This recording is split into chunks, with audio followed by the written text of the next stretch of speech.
me a moment to get the recording going. And exit out of that.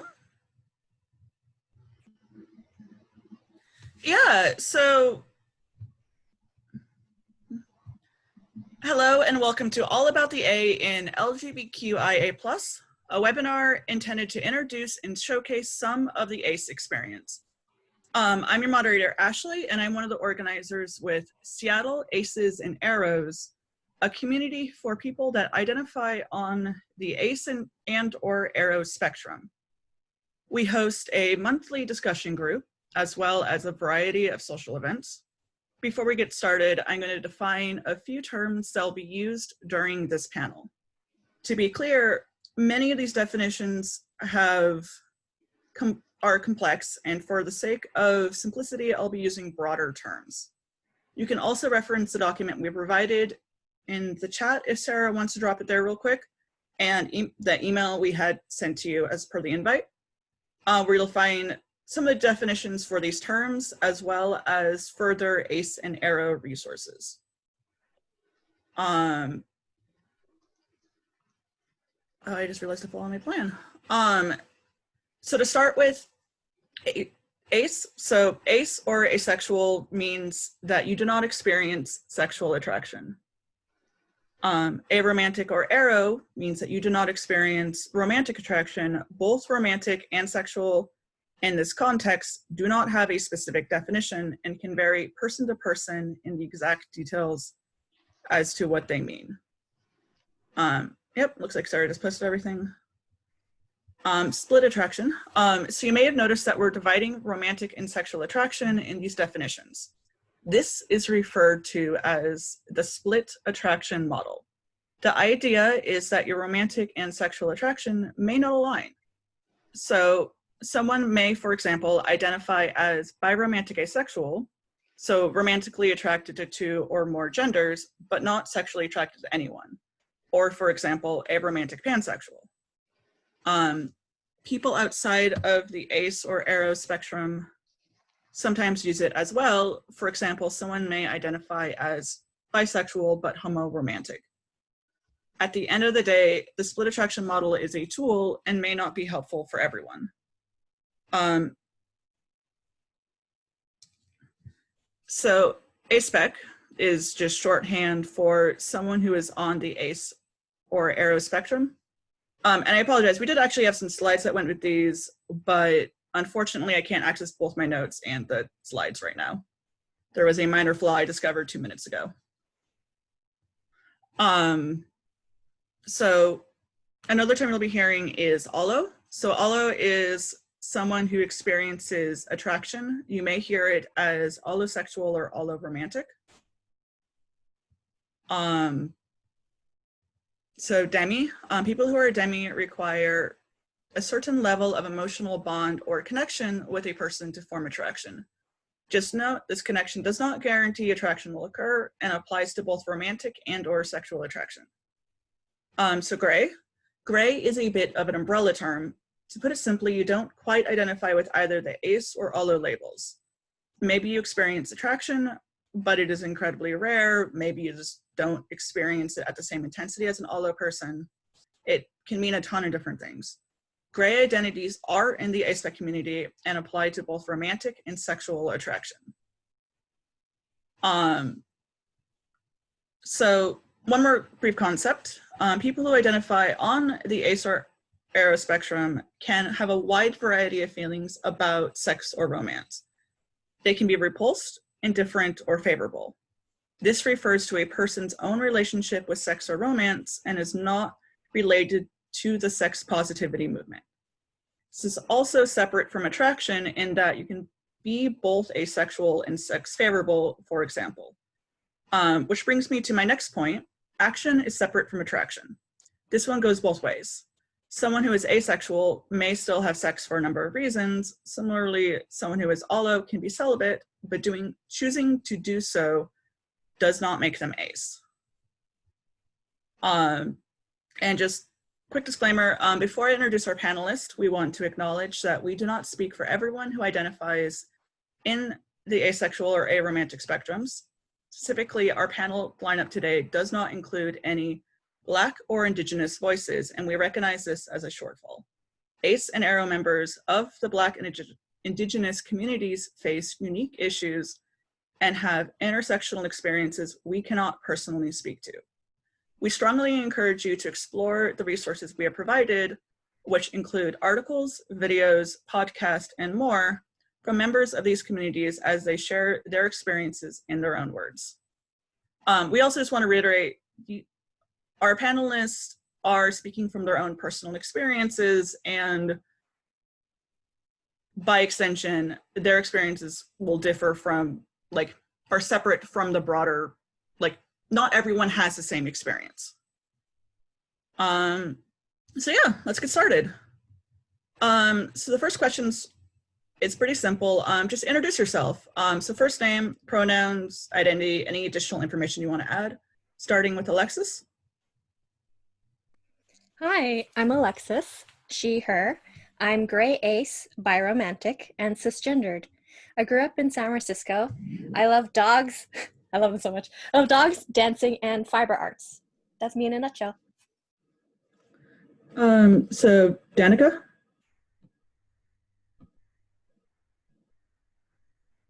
You're muted as a... That better? Okay. Hi, everyone. I'm Danika. I am bi, aro, ace, aro gender. I go by she, they, and I also am very fond of dogs, but I have 2 cats that will probably be wandering in and out of the frame at some point. I love making music and writing stories, and at this moment doing a lot of puzzles. So John? Hi there, I'm John. My pronouns are he, him. I identify as aromantic or gray romantic, as well as queer and trans or trans masculine. I'm a 39-year-old elementary school teacher who watches way too much Netflix, and I have a very loud cat named Sweet Pea who will undoubtedly be joining us today. So thank you for welcoming her as well. PJ? Hello, my name's PJ. My pronouns are she, her. I am a youngin' up-and-coming filmmaker. I identify as Aro Ace, and this. Val?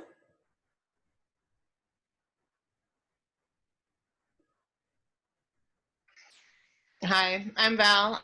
My pronouns are she, they. I am a gray asexual person.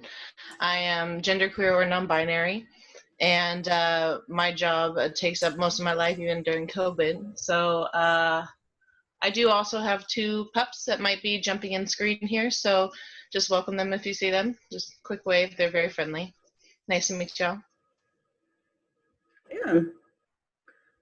So I know we just heard a lot of terms, so why don't you guys go through and discuss what your orientation means to you personally? In this case, let's start with Danika. I think now this push to talk is working. So like I said, I am bi, aro, ace, aro gender. A lot of those terms are probably new to people. And so aro and ace were explained in the intro, but basically I don't experience any romantic attraction towards anyone of any gender, and I don't experience sexual attraction towards anyone of any gender. However, this is a little bit more nuanced, and I believe there's information in the resources, but there's a lot of different types of attraction. You've probably heard of platonic, familial, romantic, but there's other sorts, including sensual, including altruist. And so I do experience an attraction that is outside of romantic and sexual that I classify then as bi, hence the modifier. And my experience with my gender is intrinsically linked and inseparable from my being aromantic. I've always sort of talked about it as an ambiguous relationship with my womanhood, which is what the term arogender means, that I cannot separate being aromantic from my gender and the experience of the 2. Okay. So, John? So I am gray romantic, which means I very rarely experience romantic attraction. It has happened before, but it is highly infrequent and not my natural state. I usually use the term aromantic for myself because it has been so long since I experienced romantic attraction or been in a romantic relationship, and because I don't see romance as part of my future, nor do I want it to be.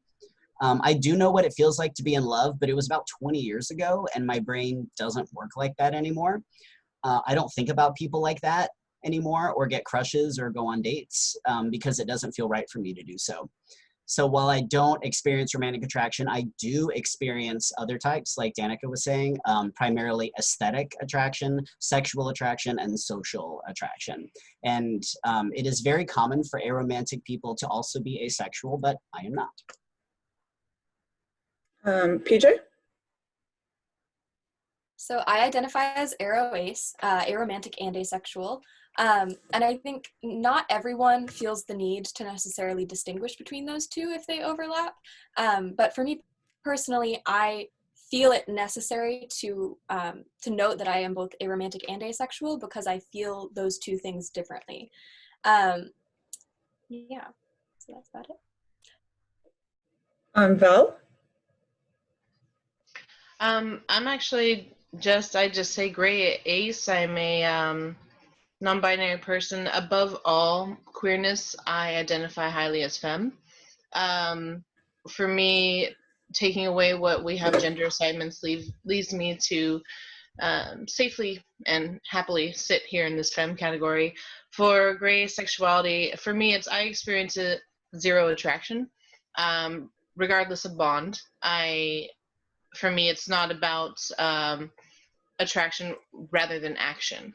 So that's where my gray comes in. I do require, and acquire sexual attraction, but it's not based on anything that is impulsive, or I would have to say is more of a norm to go out there and date. It's something that I actually have to work up to do. So that's how I define my asexuality as gray.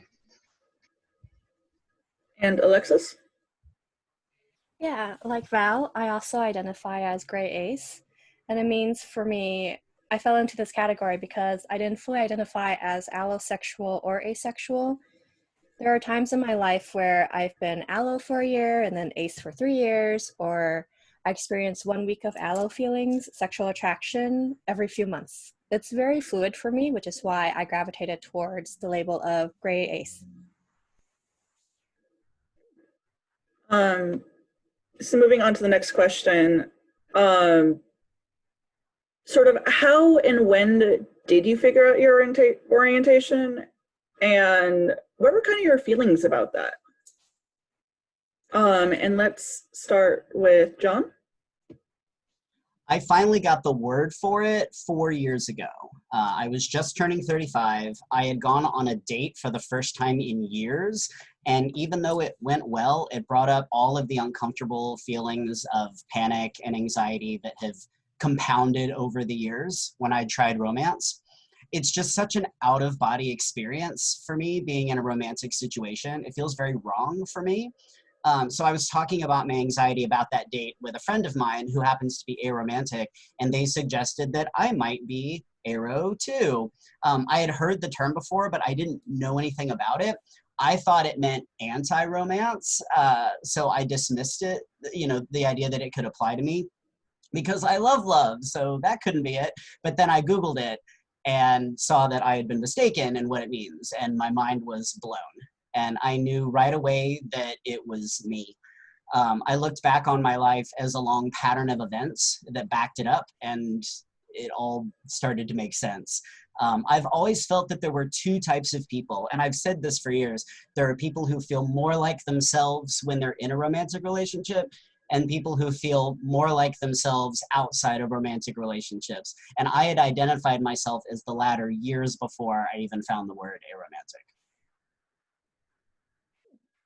PJ?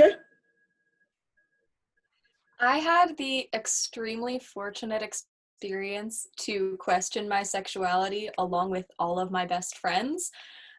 So from like 8th grade to like sophomore year of high school, I started, like, all of my friends were like scrolling through Tumblr together and looking at like all of these different labels for sexuality and like trying different labels on for a bit and deciding they, you know, didn't really fit anymore and like stuff like that. And it was like a social bonding experience kind of to like question our sexualities. But it kind of got to a point where all of my other friends had found like a label that fit, and something that they felt like really resonated with them. And I was still kind of left not having a label. And so and part of that is we took this Kinsey scale test, like unofficial test, together. And one of the questions on it was, do you experience sexual attraction? And I was like, of course I do. Doesn't everybody? Like, wouldn't I know if I didn't experience sexual attraction? So I checked that box and I got like a solid 3, like a solid bi. And so I was like, am I bi? I don't know. I've never really thought about girls that way. Wait, I've never really thought about boys that way. And so it kind of, like a couple of my friends that were identifying as ace at the time were like, have you considered that you might be asexual? And I was like, what? No, me? I don't know. And it wasn't until I discovered the difference on AVEN between desire and attraction. So in the case of sexual attraction, there's the sexual desire being a desire for sexual contact, touch, stimulation, versus the desire for that with a specific person, and that is attraction. And I was like, what? I've been confusing these things all this time. And I identify as fairly sex favorable. So that for me was kind of the turning point in, so I started identifying on the Ace spectrum specifically when I was 16. And I kind of, as I learned more about the community, I learned more about like the aromanticism that I was basing a lot of my sexual orientation searching on. So yeah, and now I feel like aromanticism affects my day-to-day life much more than my asexuality, but they both kind of like so yeah. So moving on then, Val, do you want to talk about what it, like your experiences there? Are we still talking about how we discovered we were asexual? Okay. Yes. So for me, I discovered the term just under 10 years ago, probably 8 or 9. And I was living with my partner at the time. And it was something that was suggested to me by other fellow members of the queer community who were not asexual. I had claimed bisexual since I was in junior high. And I did so because, back when there were only 2 genders, I saw both of them equally blasé, just uninteresting, not what I should be into. So I was like, well, they're both equally unappealing to me. So that's where I stayed for a while. And it wasn't until about that time 8 or 9 years ago where asexuality popped into view. And when it did, I researched it and I was like, that's I'm gonna call bullshit. That's not a real thing. So that's that was my journey. Discovering that I was in fact asexual was saying that can't be. Everybody's attracted to somebody. So it was about 3 years from there that I actually was able to not only receive the information of gray asexuality, but absorb it and accept it as myself.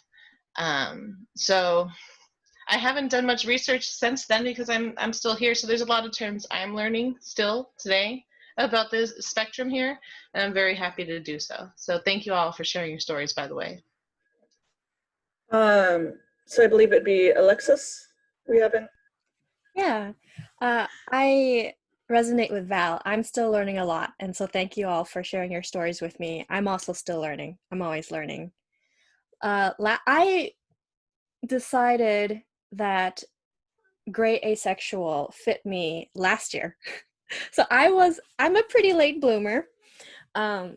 Even though I was aware of the orientation for a while, it took me some time to come to term with it because my sexuality is so fluid. Like sometimes I feel ally, sometimes I feel ace, and I'm like, I don't know where I fit. And that's how I fell into the category of gray asexual. Yeah, the other thing, another feeling that came with being gray ace is because my sexuality changed and it was fluid, I kept thinking, oh, maybe it'll change later on down the line. You know, maybe right now it's just a stopgap, maybe it's just temporary. But taking on the moniker or adopting the label of gray asexual, adopting this identity, has allowed me to not need for a change, but feeling that it's okay where I am right now. And those are my feelings around gray asexual. Yeah, Danika. Yeah, so I am someone so I'm currently 28, and I was familiar with the terms aromantic and asexual, at least in high school. But it took me until I was 25 to really start exploring those as terms for myself for a number of reasons. And I grew up really religious and also a little bit stuck up. And so in high school, as I felt like I was called to marriage. It was like, I love everybody so much. I have so much love in my heart. I have to be called to marriage. It just must be that everyone in my hometown really sucks. And then when I got to college, it became, oh, I just have really high standards because now I'm trying and it keeps not going well. I keep feeling that same kind of, the feelings that John described of just, this is really uncomfortable. Like maybe I just need to try harder with a different person. Something, is it me? Is it them? But something here is weird with my standards. And it wasn't until I was 25 and living in Seattle that I came across a piece of fiction that somebody had written where somebody in the fiction posited the question, like, do you think you're asexual? And just the context of that resonated with me because similar to PJ, I had a difficult time understanding the difference between desire and attraction. And I am sort of sex neutral. And so it didn't occur to me to separate out those things in my experience. And that was really revolutionary. So I started identifying as asexual in 2017.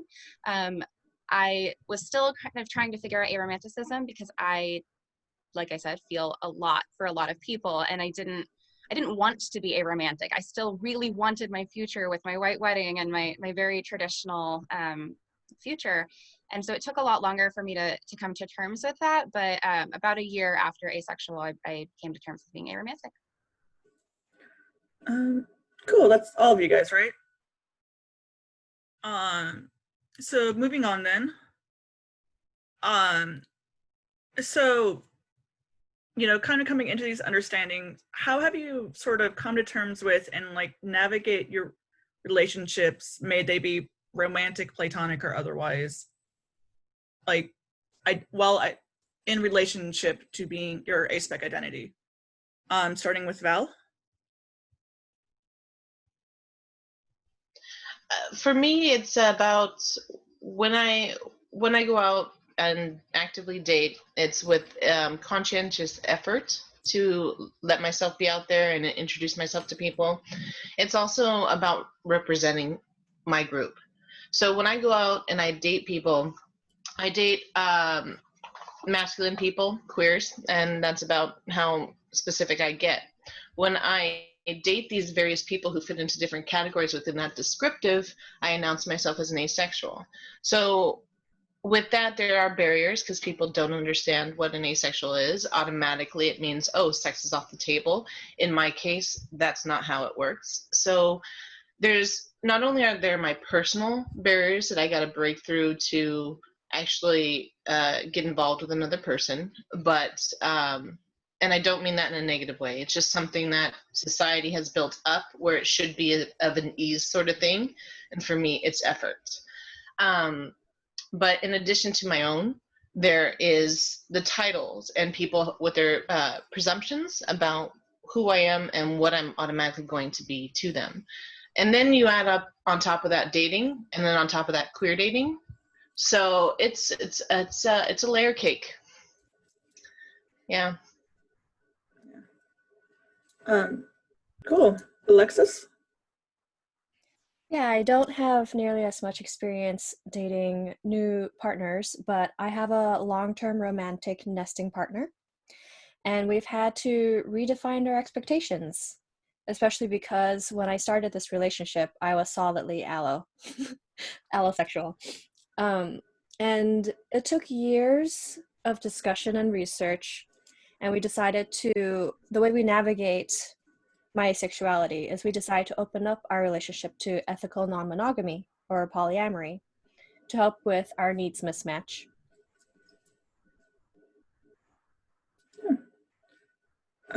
John?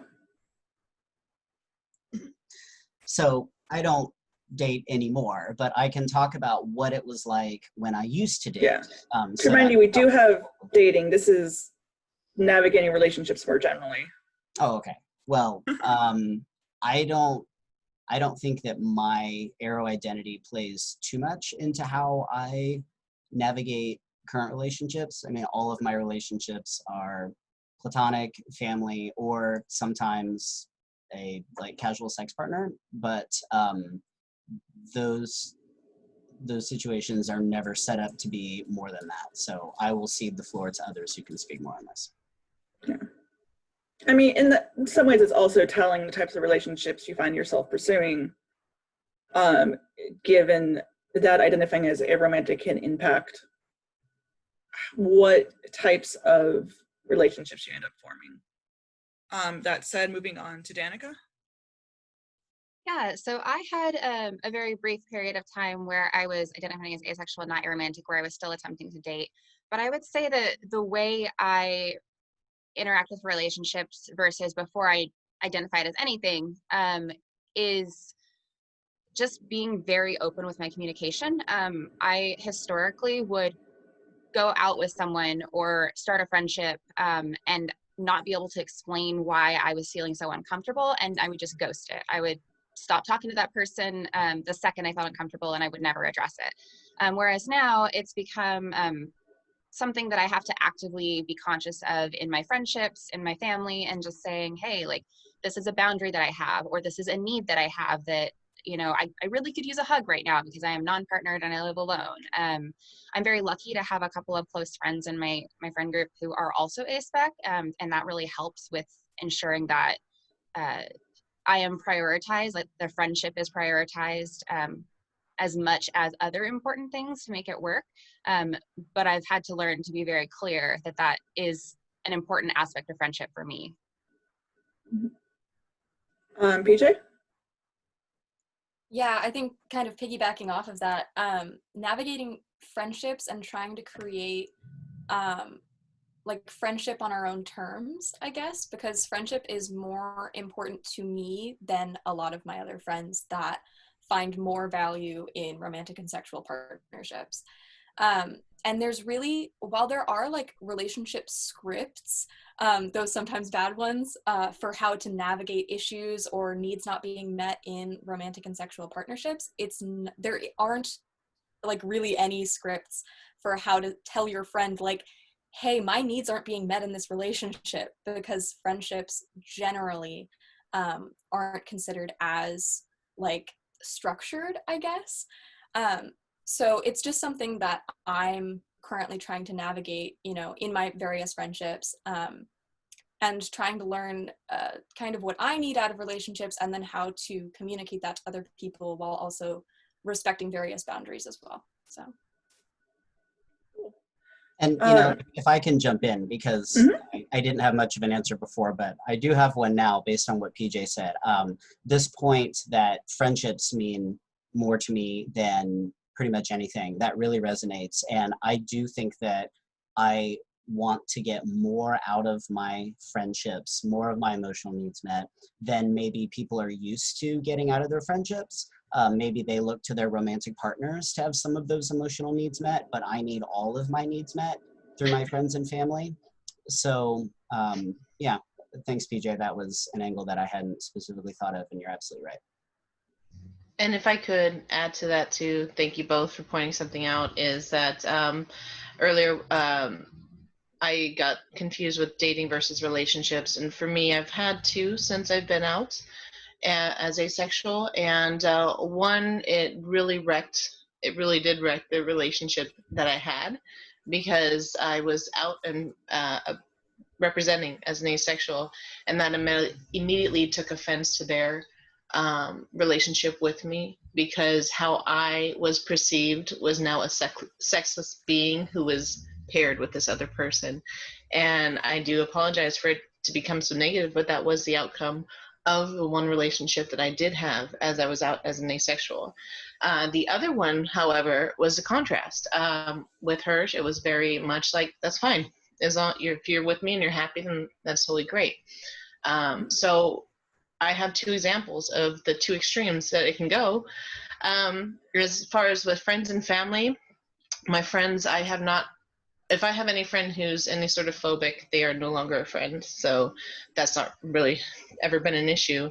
And other work relationships, family relationships, it's just, I'm out all over. Nobody's had questions about what it is for me to be asexual. They just accept me for what I am. And I'm grateful for that. Yeah. So I know, Val, you touched on a lot of this already, but do you have anything further to add about dating as someone who is an alloromantic asexual? Yeah, with that question, do you mean like dating advice or something? Oh, just what have been your experiences dating, since I know that you said that you've done some of that since coming out. Right. Okay, that's much easier than any sort of reference. Yeah, it's just when I'm out, I go out on dates fully out. So there's no smoke screen, there's no anything like that. For me, it's a way to also kind of see who's going to be okay with my direction, my orientation. There are still some people who have somewhat of an elitist mindset, and you've got to either be there and represent for the fact that there are more orientations out there than they might be comfortable with, and be present for that. I would say, just as a gray asexual who's dating, is for me, dating is always challenging, and then navigating the asexual spectrum with people who may not be, because I have yet to date somebody who's on our ace spectrum, is another complication, but it's something that can be done. I've done it a few times successfully. So, I mean, it's less of a hindrance when you have someone who's open-minded. Yeah. And have you found any like particular challenges dating that you can speak to, or? Yeah, I mean, for me, because I do date queer, I touched on it, and I don't want to harp on it, but we do still have what I refer to as elitists within the queer community, where unless you're a lesbian or unless you're a full-blown something, because asexual still doesn't exist in many people's minds, you're just playing around. It's asexual to me is the new bisexual, where bisexuals were forever mistrusted, and just, you must be hiding something. So that's the biggest hurdle I face while dating. Yeah. Okay, so kind of moving on in a similar vein. So John, what have your experiences dating, well, Aro? Well, I didn't know that I was aromantic. I had not yet identified that. I just knew that things were hard. And I figured I was really bad at relationships. But when I did have relationships way back in the day, it would always start well, even though it never ended well. I would be very excited to find someone I was interested in. Like Danika was talking about, over time, I was just like, man, am I just like really picky? Like, do I just have really high standards? So if I found somebody that I clicked with, I would get very excited, because it happens so rarely. And I really got into the novelty of it, and that, the spark and the newness and the honeymoon phase, that whole chemical rush part. But after college, relationships became a very intense and stressful situation for me every time, because that part would fade really fast. Even when it was going well, I felt like I had to be on all the time, because it wasn't a natural state for me. So it was very mentally draining. It was like I stepped outside of being me in my regular life, and I took on this role of being a boyfriend in a way that just did not integrate into my life like I think it's supposed to. time would pass very slowly. Like the 2 months that we would be together felt like a year. I'd be like, it's been 2 months and we're still together. Oh man, you know? I would feel trapped and very off center. Like I was doing the things I was supposed to do and saying the things that I was supposed to say, but it felt like I was going through the motions. There wasn't that sincerity, like true deep sincerity to it that there needed to be. And I didn't want my words or actions to be hollow. I wanted to feel the ways that I said I was feeling and truly believe it deep down, because I did genuinely care about the people that I was with and I wanted it to work.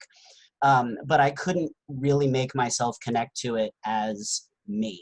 And I could not sustain the romantic attraction. It would fade and burn out quickly, usually in 2 months, but sometimes in weeks, or then eventually like even before the second date. My ability to keep trying got shorter as I got older. It just wasn't working. So eventually I was just like, I'm just not gonna do this anymore because it doesn't feel right. And then years later, I found the word aromantic. It was like, oh, so this is actually a thing. This isn't just me being bad at relationships. And I do want to stress that all of my partners were lovely. It was not an abuse situation or a trauma situation or anything unhealthy. It wasn't about being with the wrong person. It was not about them. It was about me and the institution of romantic relationships just not being right for me. Yeah. Okay, so Danika, same question. What has been your experiences dating as a person who is Aro? John said a lot of that really excellently. So I might risk repeating him a little bit. So like I said, I didn't come to the term until much later, and I did very little dating after that point. But prior to it, it was a lot of trying different things. You know, I'd be told, well, I would say, well, I don't want to ask them out. I don't have a spark. And well, you have to go out with them to find out if there's a spark. And so I was always chasing this nebulous spark. Well, how much more do I have to act? How much more do I have to say, perform? I'm doing the right things. I'm saying the right things. Well, this person, you know, this was the moment where it didn't work out for me. And this is the moment where I freaked out. So I would go for somebody different that time. I explored, you know, trying to date different genders.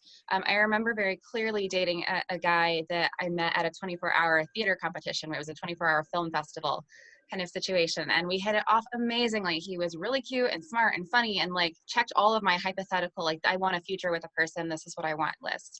And we went on a date and we had a great time, and at the end of the night he tried to kiss me, and I turned my head, just suddenly feeling really overwhelmed with how upset that made me, that I didn't want that, because this person was lovely and perfect in every way. And I went back up to my dorm and could see out my window he was like grinning to himself and like texting me have a good night and like having a really emotional moment. And I never talked to him again. I never answered the phone. I never answered his text. Like I was so panicked by the fact that I couldn't perform and enjoy this thing that everybody else could do, even in a perfect situation. Like, what did that mean for me? And so many of my relationships ended that way. Or, you know, I would hypothetically say, oh, this person might fit it. And so I'd get myself really excited and they'd ask me out and it would be like, great. And then 5 minutes later, oh no, what have I done?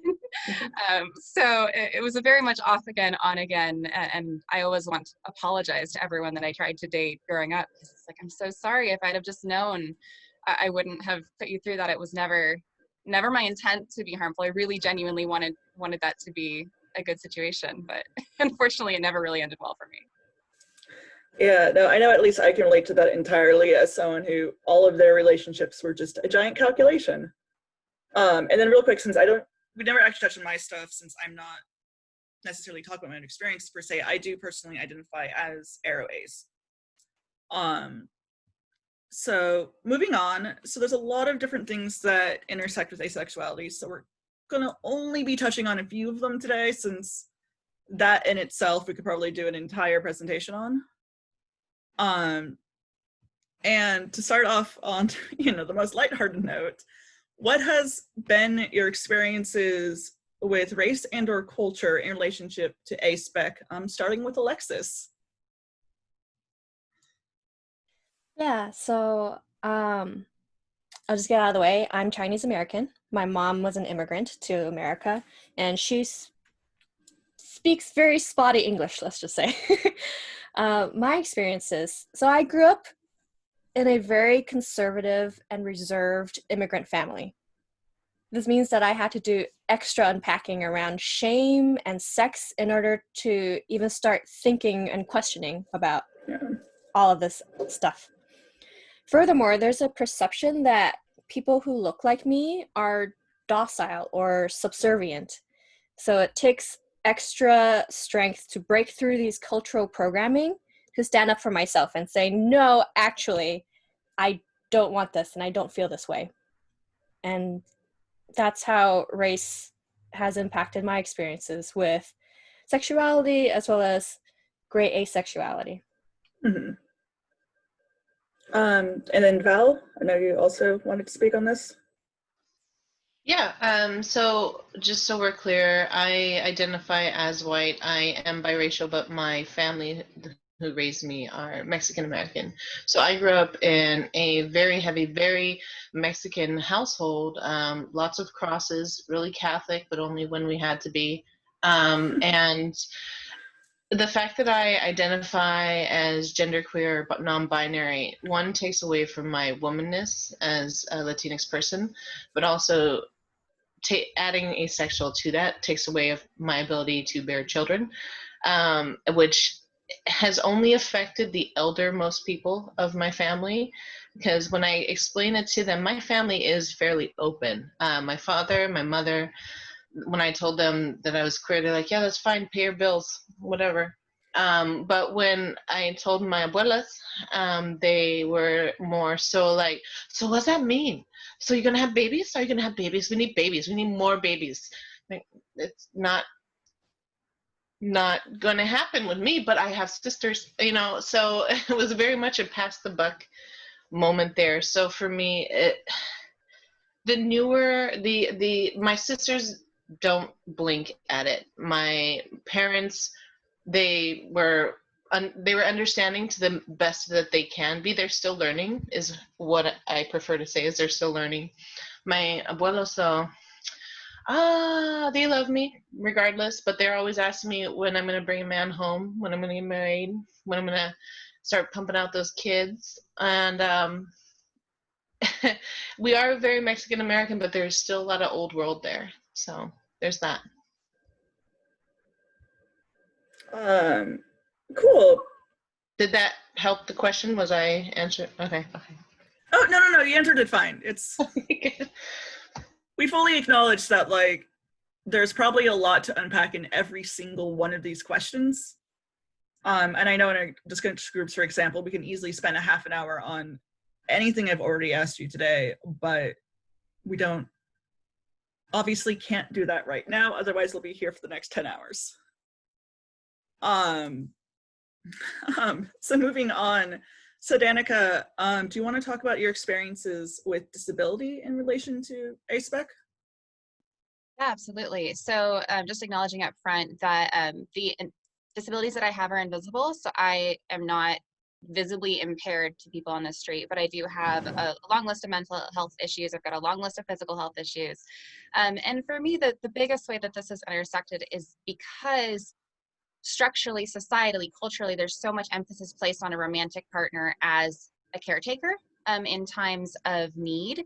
I live alone in a large city. I live 3,000 miles away from my family. I have very wonderful friends, but the majority of them don't live within a half hour from me. And just within the past 6 months, I've had situations where I've had to call an ambulance and pay an ambulance to get to a hospital for what I knew to be a painful and debilitating experience, but not ultimately necessarily something that needed that degree of treatment, because there was no one else around to assist me in those moments. And that was the best that I could do. So it becomes financially really strenuous on the physical side of things. And then on the mental health side of things, so much of society is very structured around your romantic partner being your partner in everything in life, socializing in outside of your home, in workplace situations.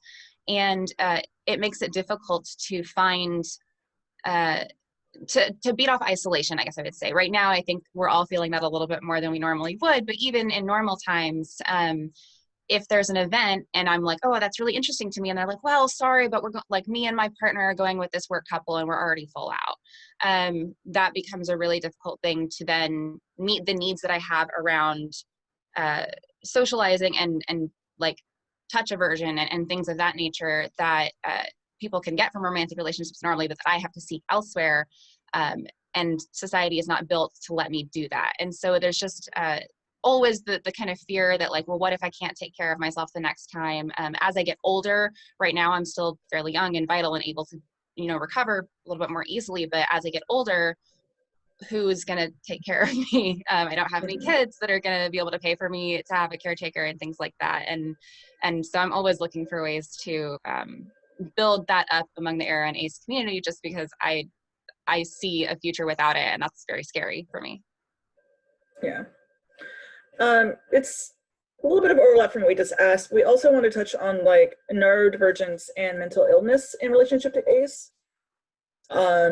This time, starting with, I guess, Danika, you already touched on it. Is there anything else you wanted to add on that front, or do you feel like you covered also that side of things? I'm sorry, you cut out. Can you repeat that question? Oh, I was just going to say, so I think you already touched on it, but explicitly sort of mental illness and neurodivergence in relationship to ASPEC. Do you have anything you want to add, or should I move on? I think there was some confusion how we were approaching that question. Yeah, that's okay. So I lump my disability all together because it is intersectional. I think specifically with mental health, a lot of the ways that we are told to cope with mental health includes things like socialization. That is just harder to accomplish when you live alone in a city, you don't have a romantic partner. So I don't have a ton to add, but just acknowledging that that is something that becomes increasingly difficult when your identity, it just intersects in a way that's really uncomfortable and difficult. Yeah. Val, on similar lines, how have you found mental health and aspect intersect? Well, this for me is actually pretty tricky because I'm a person who is diagnosed with the general term is PTSD, and for me there's a problem there because as I share that with people, I am selective with whom I share that information with for the most part, but as I share that with people, and then they know my orientation, questions arise. So with that, there's often the question of, do you think that maybe you're not asexual? Do you think it's just related to your trauma? And in fact, I have been able to separate that in my own existence. So it is not. That's the biggest barrier I have with, and it's not just with other people, it's something that I faced myself on my own discovery, my own journey here. And the fact that we still have to identify ourselves away from a mental health condition, it's terrifying for me because homosexuality in general was there not that long ago, and we should not go back to that. And I am starting to tear up, so forgive me for just a moment, but it's something that I do not want to see us as a queer community to revert back to anywhere with anybody. And that's my whole statement. No, that is unfortunately so very true. Well, that's really excellent. Thank you. And that reminded me. So being aromantic and being asexual is still pathologized very heavily. It is something that very similar to the homosexual community, very similar to trans people, is medicalized. It is recently, the most recent DSM version does say that if someone self-identifies as asexual, then they don't have hypoactive sexual disorder, which is what it's technically listed as. But there's a huge issue around, well, what if people don't know the term? We've all kind of spoken to this idea of the feelings that were there prior to having the language to describe it. And we'll get into this a little bit more later, so I won't harp, but there's a lot of people who don't have internet, a lot of people who are older generations and maybe don't know where to look for the resource, or just have always lived thinking in isolation that they're the problem, who are going to then self-diagnose, well, and then why isn't this medication working? Conversion therapy is alive and real for a lot of different people of orientations, and aromantic and asexual people are part of that. So from the clinical side of things, there's also the risk every time you go to seek mental health for something unrelated, of being pathologized and not being treated for what you're actually there for, which is always very upsetting. Yeah, no, that's Also, all of that is also unfortunately very true. So I think we've touched on this a little bit just because it overlaps with a lot, but moving on, how have you interacted with the larger queer community? And if so, what does that look like? Starting with Danika, actually. Hello again. So because I am newer to the terms, I have always pretty much identified as an ally. I grew up pretty much every single person in my friend group in high school came out as some variation of queer later on. And so I was always like, well, I must be the straight friend in the group. And was very supportive in these ways and was always showing up as a support role.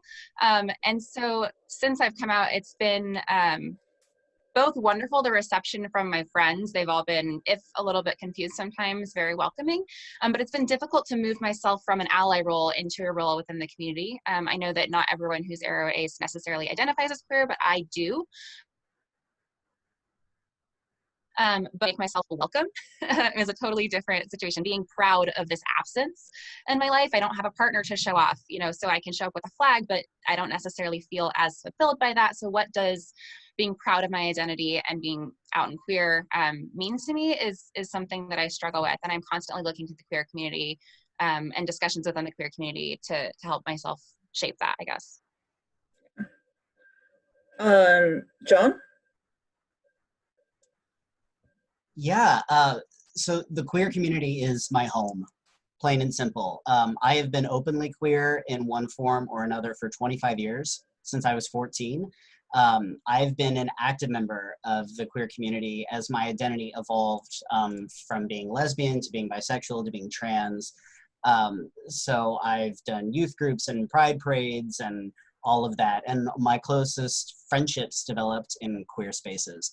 I think I'm the only one on this panel who does not identify on the ace spectrum. So as an allosexual person, I have connected to various queer identities that have that sexual focus, or, if you talk about split attraction, the romantic focus as well. So that was always my entry point. My interactions with the queer community have predominantly been through those parts of my identity that are not the aromantic piece. But I would love to connect with more aromantic people just broadly. So hit me up on Twitter. So these days, I mostly connect to the queer community through my marching band, which is Seattle's LGBT marching band.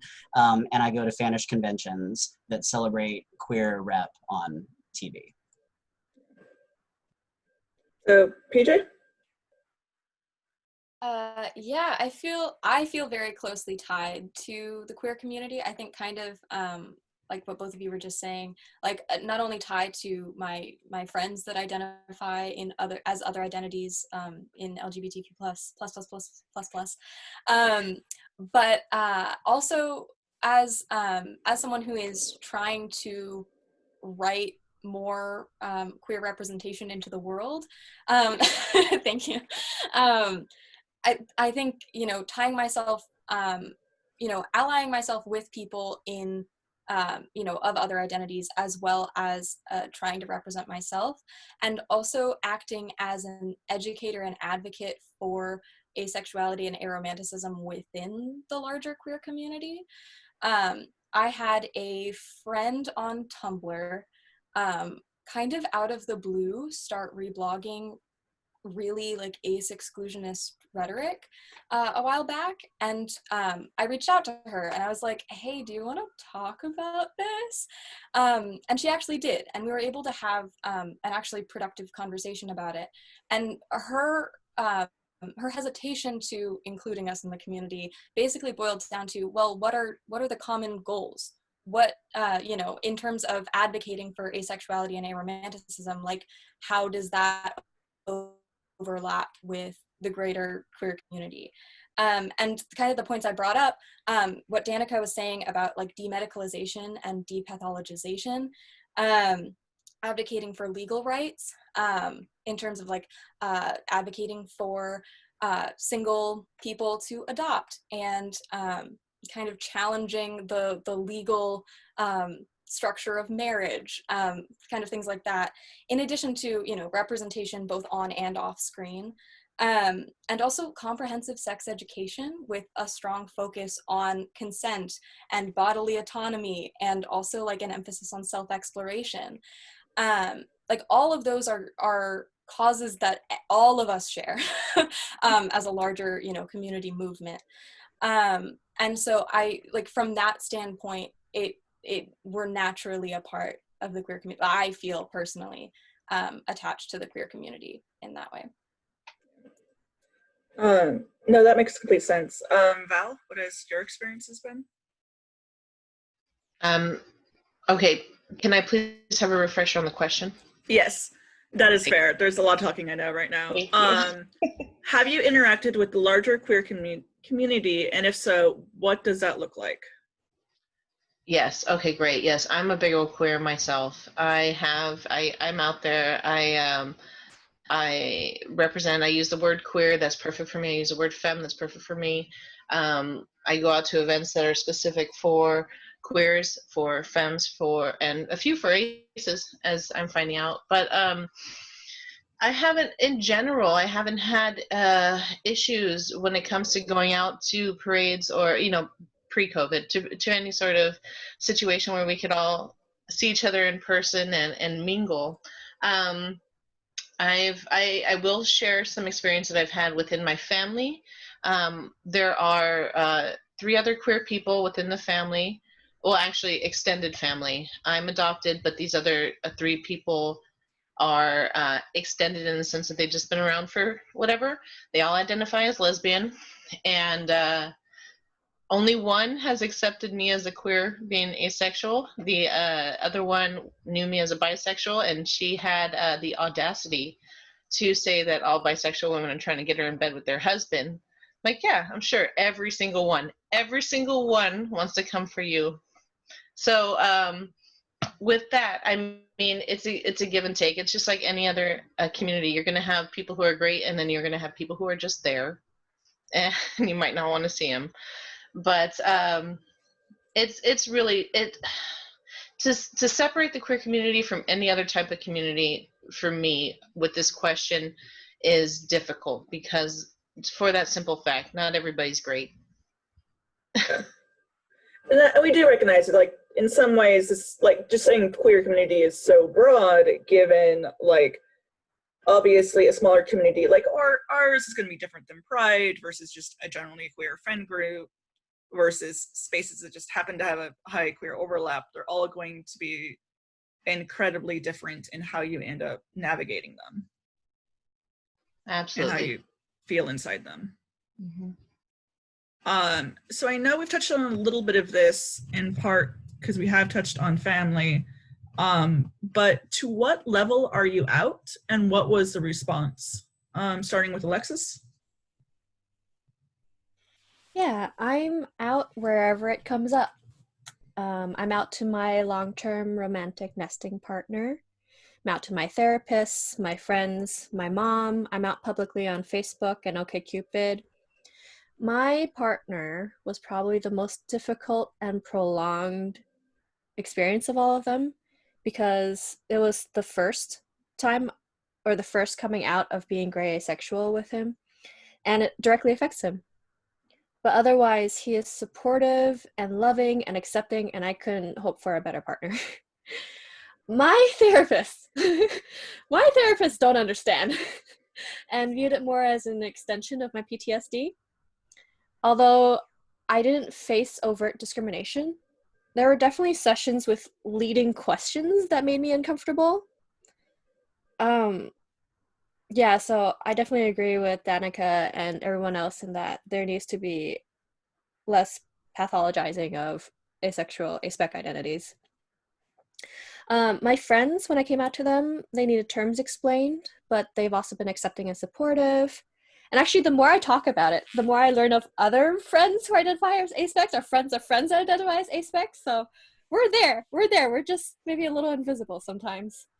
And my mom I mentioned earlier is a little bit special because there's a generational gap, there's a cultural gap, there's a language barrier, but in the end, she was really happy for me, and she has good intentions at heart. Mm-hmm. Danika? This is a complicated question for me. So I am similar to Alexis out where it counts.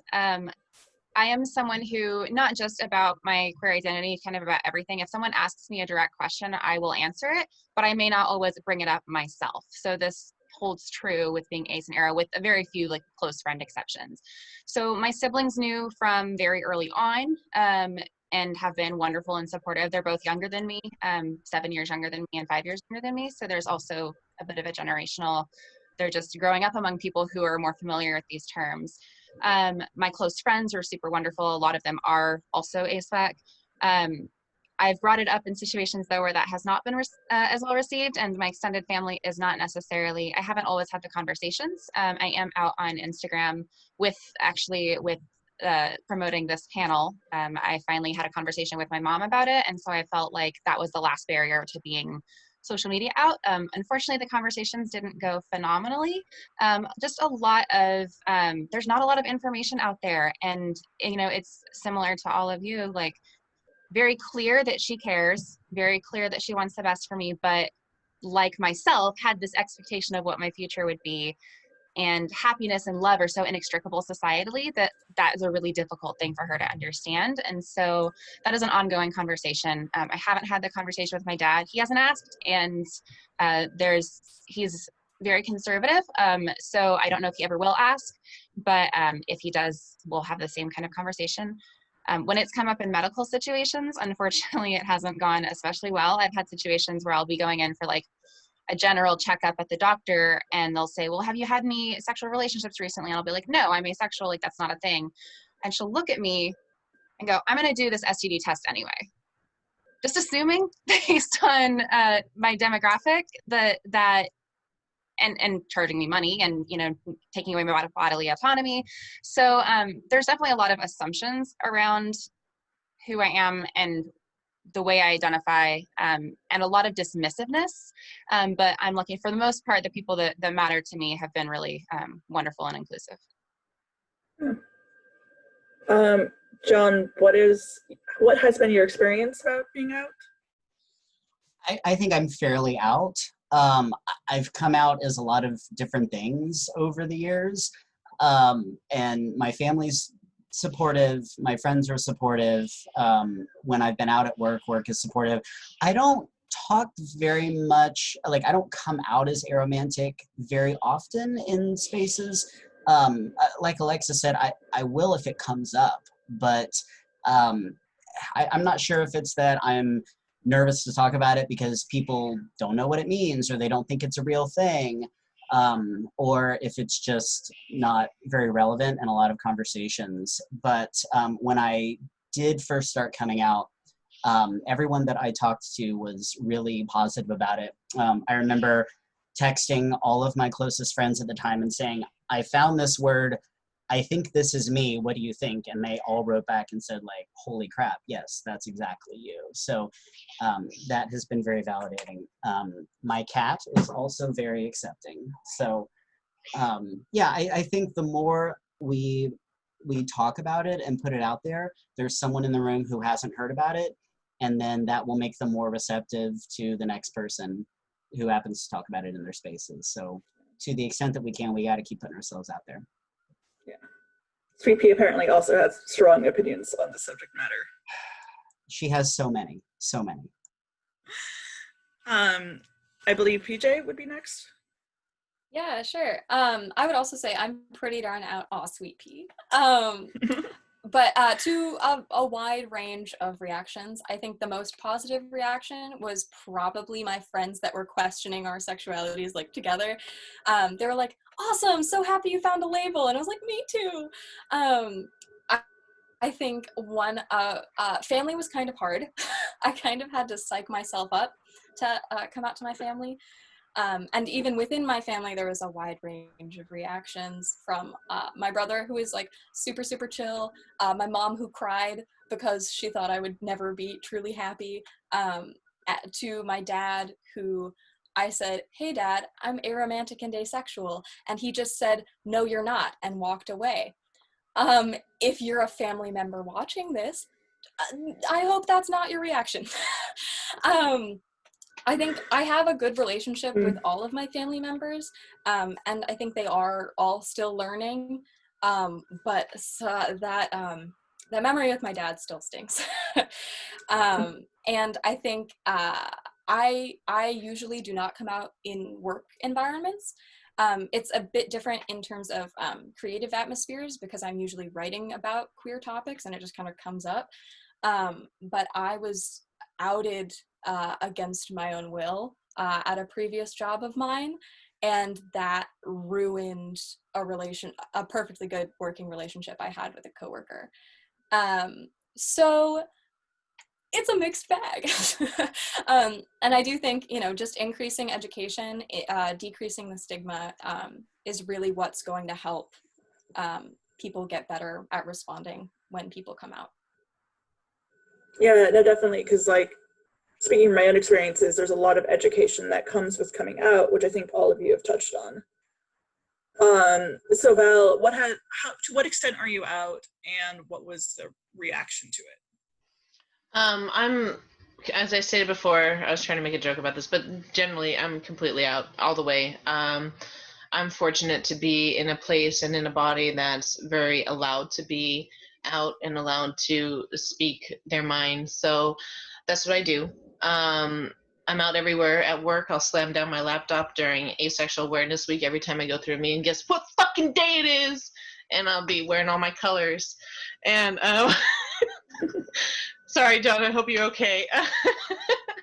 But I'm very loud and proud, and I do what others can't. My whole thing with being queer and being out is that I've always been super appreciative for the queers that are out and very unapologetic for who and what they are, especially ones that are celebrities or whatnot, because they have the power to speak out for those that still have to be somewhere where they're deeply closeted. So the louder I am, of course, figuratively mostly, the more I can stand for people who might not be able to. So I try to do it every which way I can in life. Yeah. And just to interject briefly, if you are in the place where you can't be out, don't stress it too much. I know personally I'm not out at work because it's just not a smart career move. And we'll leave it as that. Actually, on the subject of work, so how do you navigate uncomfortable settings where your identity does not match the norm? For example, if you're Aro, company events where you're expected to be partnered, starting with Danika? So like I said, I will come out when it comes up, which has come up a lot at work because there is an expectation that work culture conversations will be around, well, do you have a partner? Let's talk about my partner. This is my history of dating. And in that circumstance, like, well, I don't because I'm Aro and Ace. And I'm very lucky to have several people at work who have my back on that. There was, I always offer when I come out to someone new, like, I get that there's a lot of confusion around this subject, that there's a lack of awareness. So I am offering you one-on-one, let's get coffee, let's get breakfast or whatever. Ask me any question you have. I don't care how uncomfortable, you get one.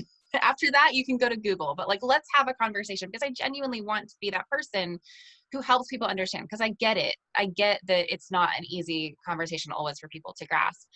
So I've done that with several people at work, and they have my back then when it comes up again and again. If a new coworker comes in and, well, do you date anybody? No, I'm this. Oh, you'll find the right person. No, she won't. I love that. It's wonderful to have that support network. When I'm going to events or things that would expect me to have a partner, I just show up myself. I look for the people that I know, sometimes a little bit clingy around the people that I know, because it's like, well, I'm going to third wheel this group over here, just so that I'm not the only person here completely by myself. I want to make sure that I'm part of a community. But I just don't draw attention to it. It's not a huge deal. I've been thinking a lot about the ways I can advocate for, I work as a financial consultant, so the way that I can advocate for financial security and independence for single people is something that I'm constantly thinking about, but it's still very new to me. And so very much something I'm open to suggestion if anybody has any. Cool. So I guess next would be John, I believe. I did encounter something at work this past year that I feel relates to this, even though we don't have events where you're expected to be partnered. So I'm an elementary school teacher, and my staff likes to do recognitions for engagements, weddings, and babies with a public congratulations at a staff meeting, and we all applaud, and they get a nice gift from our social committee. It's very thoughtful, and engagements and weddings and babies are all great. But those aren't things I plan on doing, nor do several of my coworkers. And I think everyone deserves to be celebrated for their big life milestones, whatever they may be. So this past year, I approached the members of the social committee and I asked them to consider other kinds of life accomplishments. Like, it was my 10th year as a teacher. I think teaching 10 years is a cool accomplishment. Or when people complete their masters, or they get board certified, or they buy a house, or like whatever is specific to someone's life, so more people could be included. And I was pleased to see that they were open to that. And they sent out a survey saying, hey, what would you like to be recognized for? And I thought that that was really great that they started to look at it in that way. So I think sometimes we have to speak up in situations like that, where those of us who are outside the norm would be excluded unintentionally. Fantastic. I guess not really fantastic, but thank you for talking. I guess PJ, same question. I usually, situations like that, I'm not like an adult. I turned 21 like 2 weeks ago. So most of the situations that have come up like that have been like a writing professor being like, and haven't we all done something stupid in the name of love? And I just like chuckle in the background. So a lot of things for me is just approaching situations like that with a sense of humor and being like, you think your experiences are universal, tell me more. And for me, that's just kind of, I just roll with it because it's not, I try not to take it too seriously or too personally. Cool.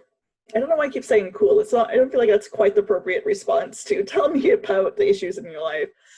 But moving on, I guess, Danika, are you trying to get my attention or? Nope, focusing the camera. Okay, thank you. Sorry, I just saw a gesture and I wanted to clarify. So I guess, Val, same question? I'm one of the older people on this panel. Can you remind me of this question again, please? No, you're fair. Like I said, there's just a lot of talking. So how do you navigate uncomfortable settings where your identity does not match the norm? So the example being company events where you're expected to be partnered. I honestly, I have not been in a situation where I've been at an event expected to be partnered. I've pretty much been present in life and people have asked me, where's my husband? I mean, I'm at that age where I get that question, oh, so you married? Or it's faded from where's your husband? Or like, oh, are you married? Or something along those lines. And so as loud as I mentioned that I am and proud to be out, sometimes when I get those questions, I'm just like, no, I'm unpartnered at the moment.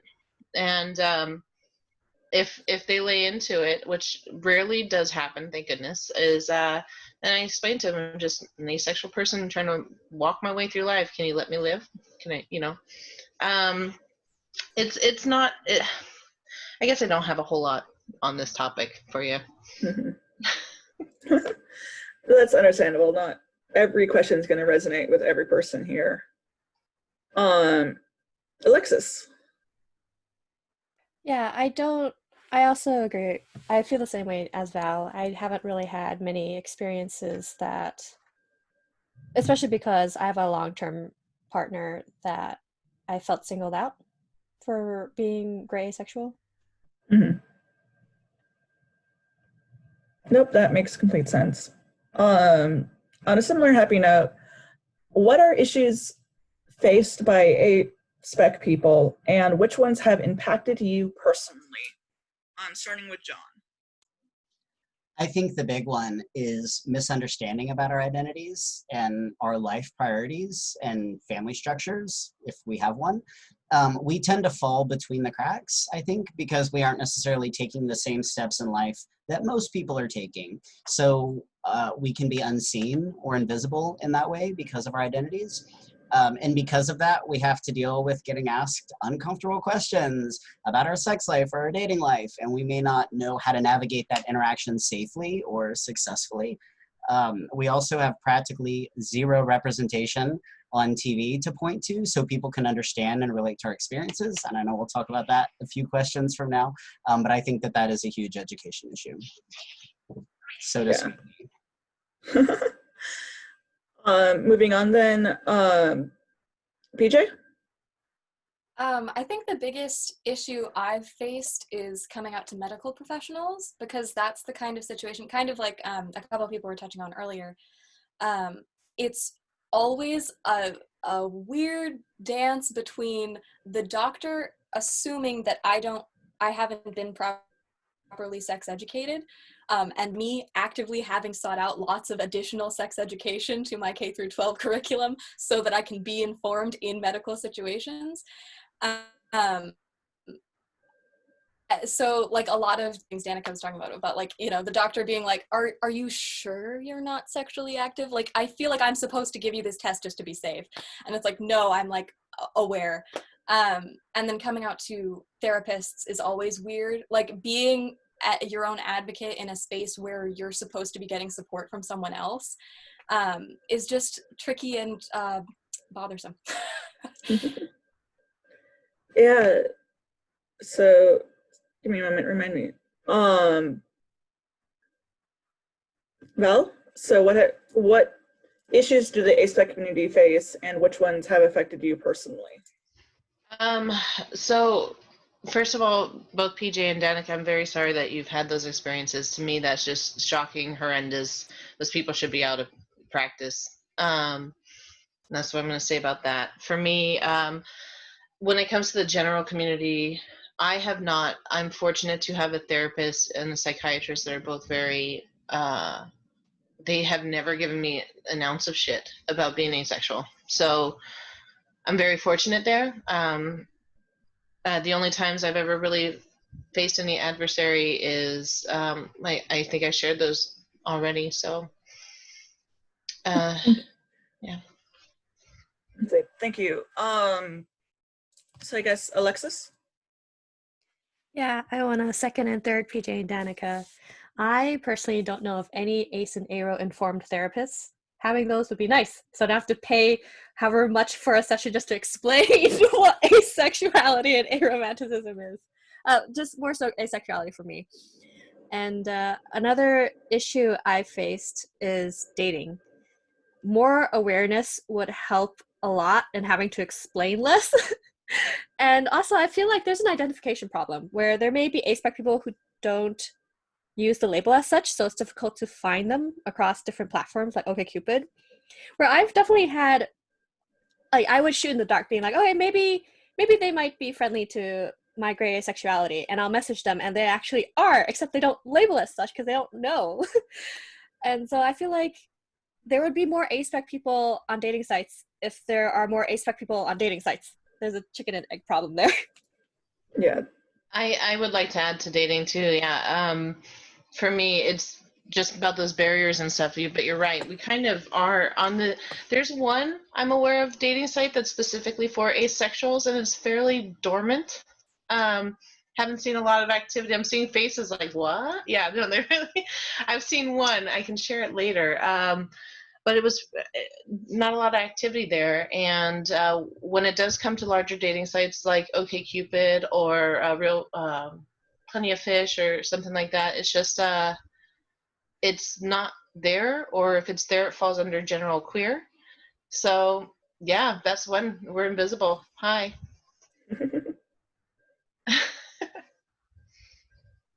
So see, Danica?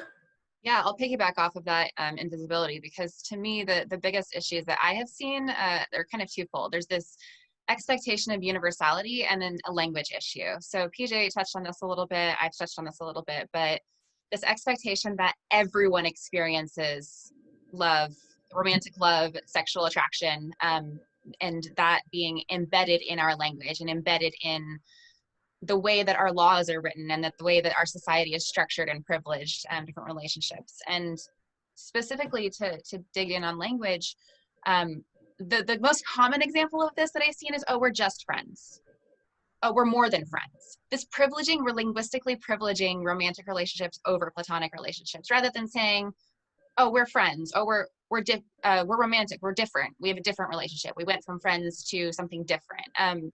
And just learning to equalize that language, I think, would be a huge thing, but it's so prevalent. I was listening to Hayley Kiyoko, which I love. I love her music before this.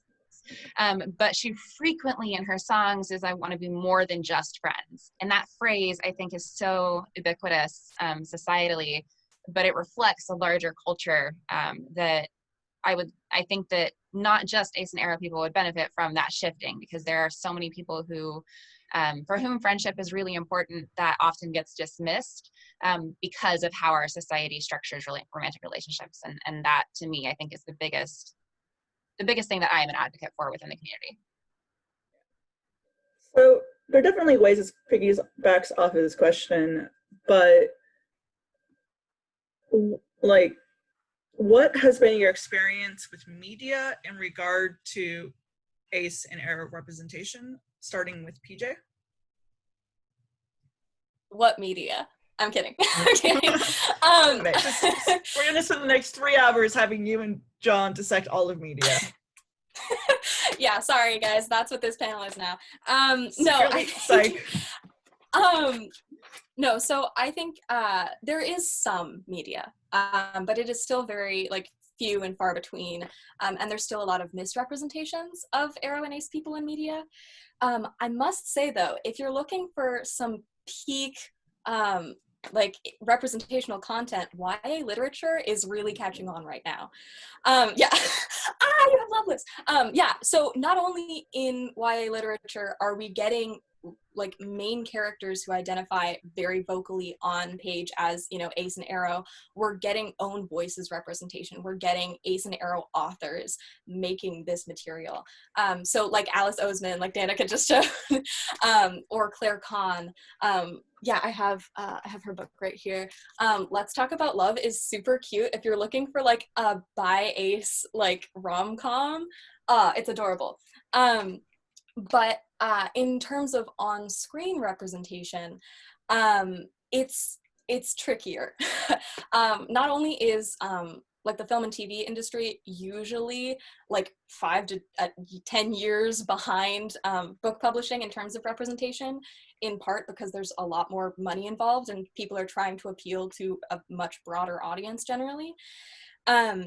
But from a craft perspective, as someone who's trying to write stories for the screen and write an invisible orientation into existence, it's difficult because sexual attraction in general, is an intangible concept. There's no physical indicator of it necessarily, and is a common phrase in the Ace and Aro communities is action is not equal to attraction, and on screen you really only have action. You really only have things that can be visually displayed.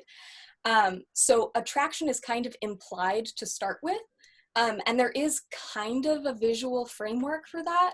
The very stereotypical male gazy, tilt up a woman's body kind of shot is supposed to imply sexual attraction. And a lot of queer film theorists are trying to subvert that cinematic language into representing different types of attraction, but still mostly focusing on romantic and sexual attraction and creating a cinematic language of desire.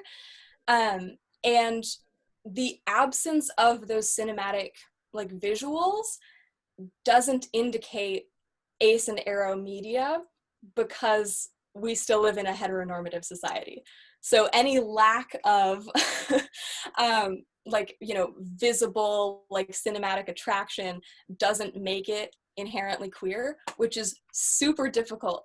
I was writing an Aro-centric web series, and a very well-meaning queer professor whose opinion I think of very highly gave me feedback on it and was like, hey, I really like what you're going for here, but how can you make these characters more visibly Aro? And I was like, I don't know. They're just kind of people. Yeah. So I think what we're kind of left with at the moment is representation on screen that is very dialogue driven, that is very blunt and heavy-handed oftentimes, or not there at all, and it's just fans reading into things and projecting ourselves onto characters. So that's kind of where the film industry's at. I think, I saw someone mention a question earlier about good representation. I think aside from kind of the books I mentioned earlier, I personally really resonated with the scene in Sex Education season 2, where a side character comes out as asexual, and it's just treated like super kindly and compassionately, and I thought that was really great. In terms of non-fictional representation, there's a lot of people online that are just sharing their stories and sharing their experiences and sharing their lives outside of their orientation. And so I think that's really great. And if you, dear viewer, feels empowered to tell your own story, I think that's really powerful right now. Especially if you don't see anything that represents you right now, like go out and put your experience into the world, because that's really, really valuable. Yeah. No, and I personally can't recommend much because apparently all of the representation I know is horror podcasts and horror books, but which are very not to everyone's taste. I won't John? speak on it very long. Oh, I'm sorry. Just very quickly, I won't speak on it very long, but I saw somebody asking in the comments. So this is Loveless by Alice Oseman. It just came out this week. And it is currently not being released in the United States, but you can order it from Book Depository. They are releasing the UK version worldwide. I believe they're currently sold out, but there's a back order list if that's something you're interested in exploring. I'm only about 30 pages in, and I've had to stop every 2 pages to cry just from relatability. So it's an excellent portrayal thus far. Yeah. Okay, yes, John? And this is also something you're very passionate about. Oh, yes. I care very deeply about representation in visual media. If we cannot see ourselves, then we don't feel like we are allowed to be ourselves. We get the message that our stories are not worth telling because nobody is telling our stories or letting us tell our stories, right? People don't think our identities are real or legitimate because they have no point of reference for them. They haven't seen it in a TV or a movie. So how could it be a real thing? Wouldn't they have heard of it if it was? Right now, there are no mainstream representations of explicitly aromantic characters in visual media, like period. Only in books and in one web series that I know of. There's been one mainstream asexual character on BoJack Horseman. There was the guest ace character on Sex Education that PJ just mentioned. I think more are appearing on the fringes. So we just don't have characters who are explicitly saying, I am asexual or I am aromantic. There have been characters who are coded in ways that we can read as ace and aro, such as a character who has never dated and says they have no desire to, or a character who has never had sex because it just hasn't been a big deal to them and it wasn't anything that they ever really thought about or sought out. But these character traits are almost always given as the beginning point of a journey of change for that character and presented as a contrast to where their journey will end.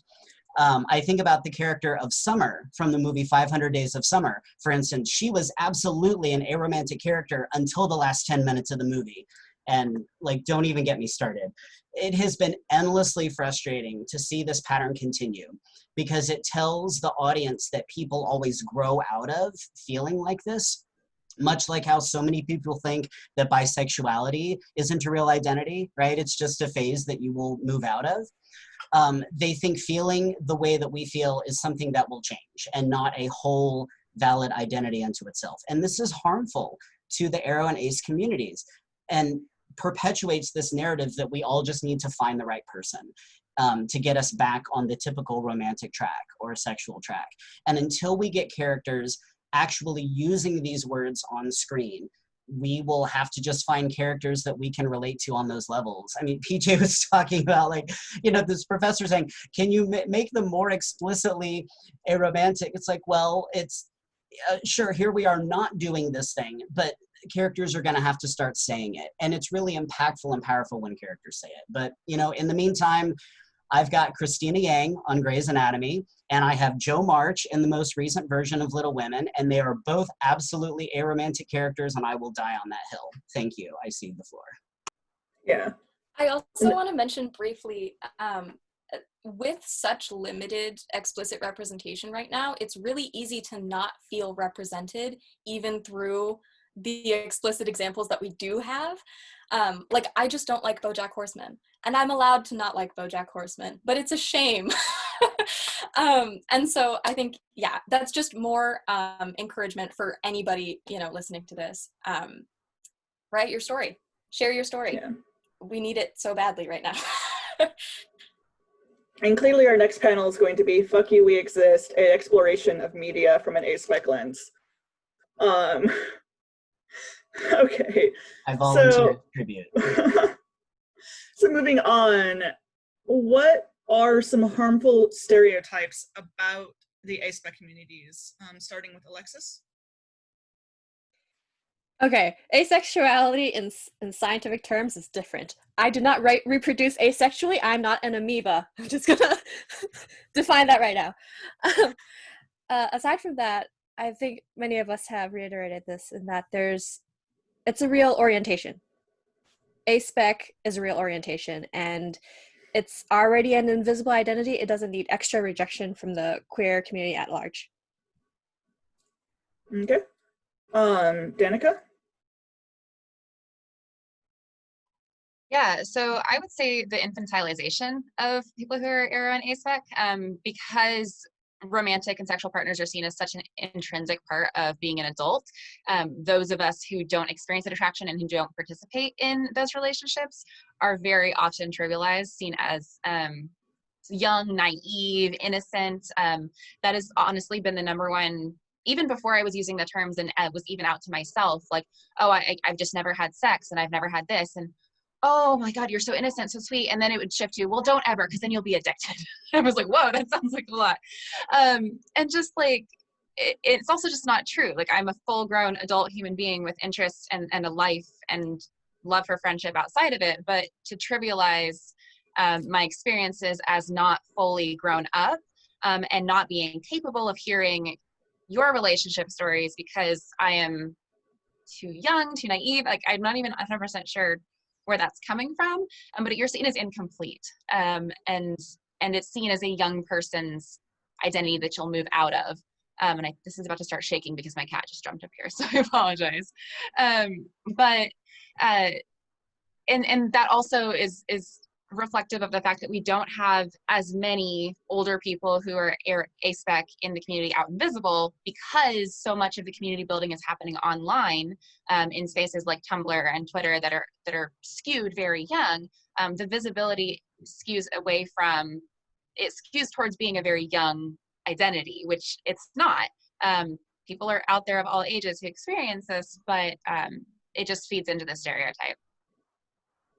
Yeah, I can definitely comment on that. Like, our panelist applications were disproportionately people in their 30s, or we even had a few in their 50s. Like, it's not exclusively for younger people, and there's also this weird flip side sometimes where people get told they're too young to identify it.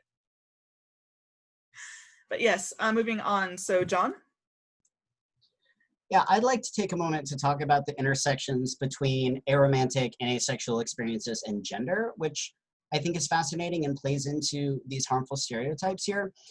When people hear about the idea of being aromantic but not asexual, such as myself, meaning you might seek out sexual encounters with no intention of dating that person, I think many people see that as predatory behavior by default. I think this is a really harmful stereotype here. Or at the very least, they see it as a crappy thing to do to someone, because we see perpetuated in our culture this stereotype of the asshole guy who's intentionally looking to hook up and then ghost someone in a really harmful, gross way. And with that, there's no communication of intention or identity there. Meanwhile, in the aromantic community, I find it's absolutely the norm to communicate identity and intention and boundaries ahead of time so people don't get misled, people don't get their feelings hurt. And so this notion of a like hypersexualized, emotionally depraved hookup king is very harmful to the aromantic community. Like those things get conflated, especially to men in our community. Because there is absolutely nothing wrong with establishing a healthy sexual connection with someone when you are both on the same page about what will and won't happen. Like that does harm to no one. So conflating this idea of casual sex equals, you know, harm, or you're a terrible person, or, you know, that aromantic people must be in a harmful negative mindset because of experiences that they've seen outside of our community, I think is a big problem. Meanwhile, on the opposite end of things, asexual men are often held to a standard of expected hypersexuality, you know, just by being men in our culture because of our our culture of toxic masculinity that prescribes that. And so they're often, you know, not behaving like men or doing what they're supposed to do, and it's crap. So I struggle as an aromantic guy, even though I'm not a cis man, I still struggle with that perception of harmful stereotypes around that. Yeah. PJ, same question? Yeah, I think kind of like the catch-22 with infantilization is that even when if you're questioning like especially aromanticism at a young age, it's particularly difficult because especially in like middle school girl sleepover space, it's extremely common to be like, oh, so who do you have a crush on? And I'm like, I don't have a crush on anybody. Oh, you must be lying. You're just hiding it from us. You trust us, right? We're your friends. Assuming that you must be lying about being true to your own experiences is just harmful, not only because, you know, I internalized that when I was questioning things. I was like, oh, so if I just pick someone that isn't terrible and say that I would go on a date with them, that's a crush? What? And it really skews just the, I don't know, I suppose respect for people's experiences, and, you know, trusting people at their word, and also, yeah, I guess like just the compulsory romance of society is, I think, damaging even for allo-romantic people. Like my friends that have just like gone like partner to partner because they don't feel, I guess, whole being on their own. That's very much like a harmful societal construct.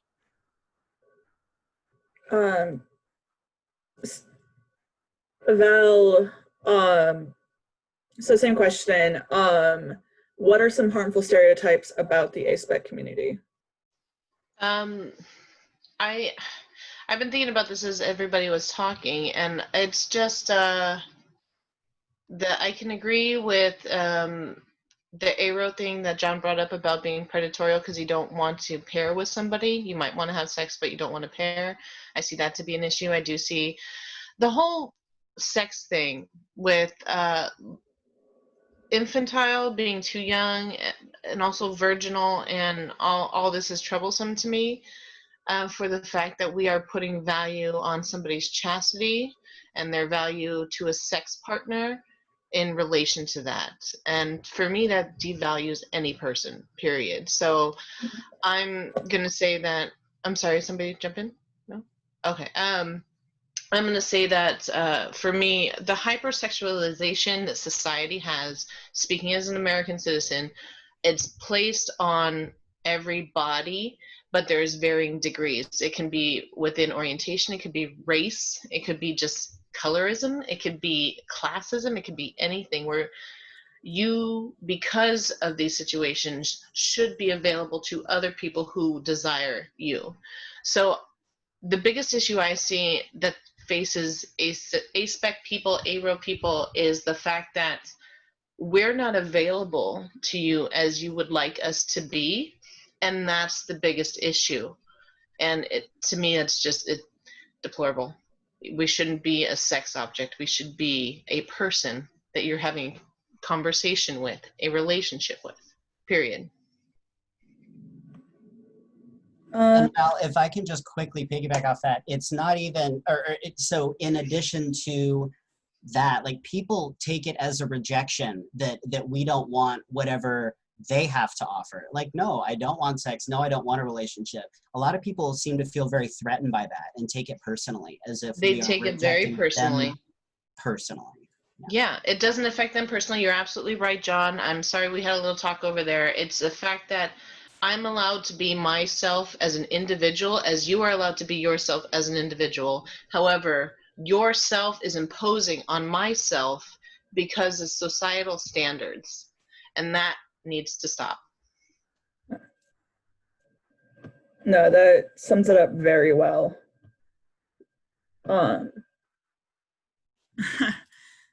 So amanonormativity, if I'm saying that right, refers to a set of assumptions in our society that every person wants a monogamous romantic relationship and that everyone is better off with a romantic monogamous relationship.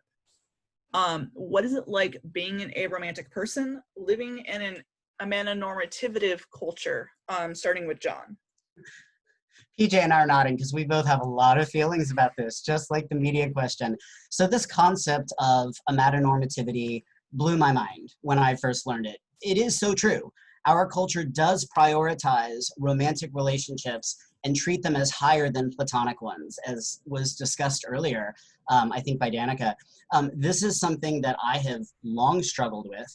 When I would enter romantic relationships back in the day, I felt that cultural norm of, well, okay, now this person must automatically be the most important person in my life now, even though I just met them and they haven't like earned that. But that's what I had always been taught, even though it seemed weird to me, you know, this leapfrogging in status up in my life, and they're not my priority.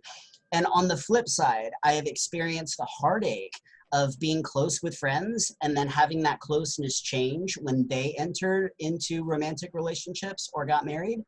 I think a lot of people, including romantically inclined folks, have experienced that at one time or another in their lives, right? You know, like my best friend got married and so now I don't see them as much anymore. But it's usually a case of, well, my best friend found someone before I did, so I felt sad for a while, but then I started dating someone too, and now we're both married and it's fine. But when you are aromantic, friendship is everything. Like PJ was saying earlier, we care so deeply about our close friendships. I mean, that's the pinnacle, right? That's where our love and our time and our energy goes.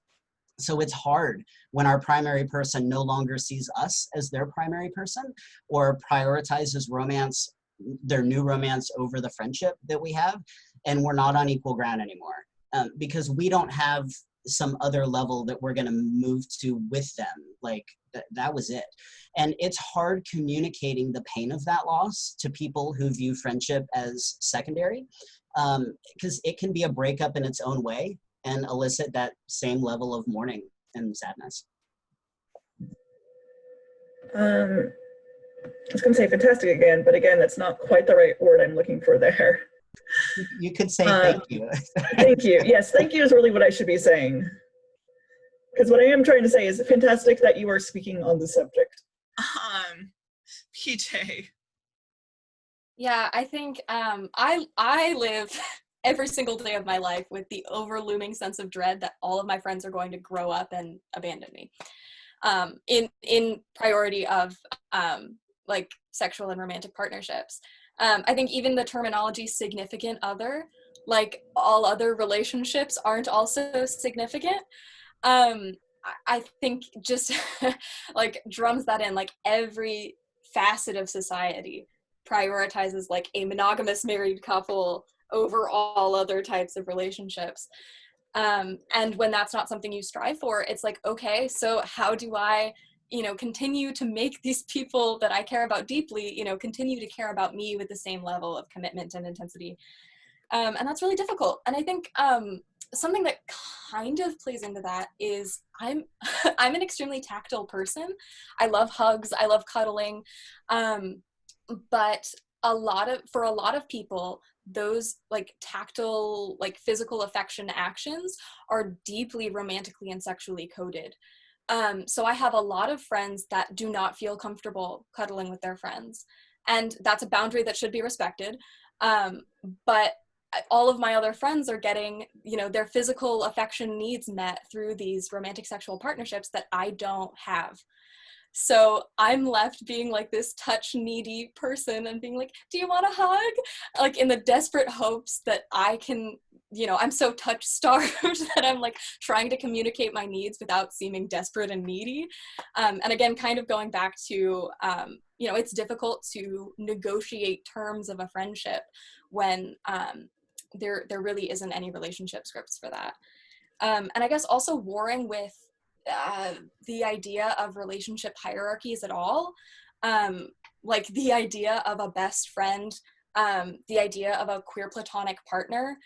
While I do think I want those types of relationships, it's difficult to disentangle my desire for emotional closeness and commitment to the ingrained, like taught want that I should have someone prioritize me over all of their other relationships. And I'm not, like, I constantly war with myself over whether or not that's healthy. So that's just like my internal cogs going like 24/7. All of that is so incredibly relatable. It isn't funny. Danika, have you been given a chance to answer the question? Then you're next. I have not. Great. And I just want to quickly say, because I know we're getting close to 3 o'clock, this is probably going to run a little bit long, but there will be a recorded version of this that is put up on our YouTube channel afterwards. So I know a couple of people that I invited are going to have to duck out soon, just so you know. It will be there for you to finish later. Don't feel like you're missing anything. So I won't talk too much about the friendship and relationship side of that, because I think both John and PJ did an excellent side. Both of them did an excellent job. I got lost in my words there. And that affects me very much as well. But I would like to speak to the more of the structural side, because I see this a lot in my work as a financial consultant. And I think a lot about adult milestones that are privileged based on relationship. So trying to adopt children as a single person is a really difficult process. In some places it's not allowed. In some places you have to prove that you've tried to have a child naturally first, and that's all kinds of problematic for a lot of reasons. Trying to purchase a home, I know in Seattle is impossible on a single income. In a lot of places it's really difficult on a single income, and while discriminating based on marital status is illegal in the housing market, that doesn't solve the fact that it is impossible as a single person to achieve these milestones in our current society. There's the fact that when you have a wedding, friends and family all bring gifts that are supposed to fill out your first household, and I have to go buy all of those things for myself, because I'm never going to have this gift ceremony of reaching adulthood, full adulthood, and this sending off to start me on my new life. I've had to, like when I moved to Seattle, I might consider that starting off on my new life, and I had to accumulate what I needed on my own, and really build up a support for myself. And I could go on and on. There's so many of these, but I think that structurally, amatonormativity is what causes all of that. It impacts us disproportionately, but anybody who is chronically ill, anybody who is single or widowed or elderly and living alone, or for whatever reason is trying to make it on a single income, trying to get through the world by themselves. Even a century ago, it was a lot more normal to have mixed family households. So you would have multiple generations. You would have the neighbor's kid who needed an extra place to stay. You'd have so-and-so's aunt who's like not really your aunt, but she can come on over here anyway because she's been here from the household. It was like I had a set of aunts who never married, and they lived together the rest of their whole life in the farming community, and they took care of each other. And that was a really normal experience. And it's become increasingly less normal, especially after the 50s and the development of the nuclear family. And it's something that I think we really need to work hard to challenge and make change in alliance with a lot of the rest of the queer community. Mm-hmm. Definitely. And that, actually, a second, that may or may not lead into the next question. I need to confirm if that's a true statement. Actually, all of that does lead into the next question. So our culture defines adulthood with markers such as marriage and children.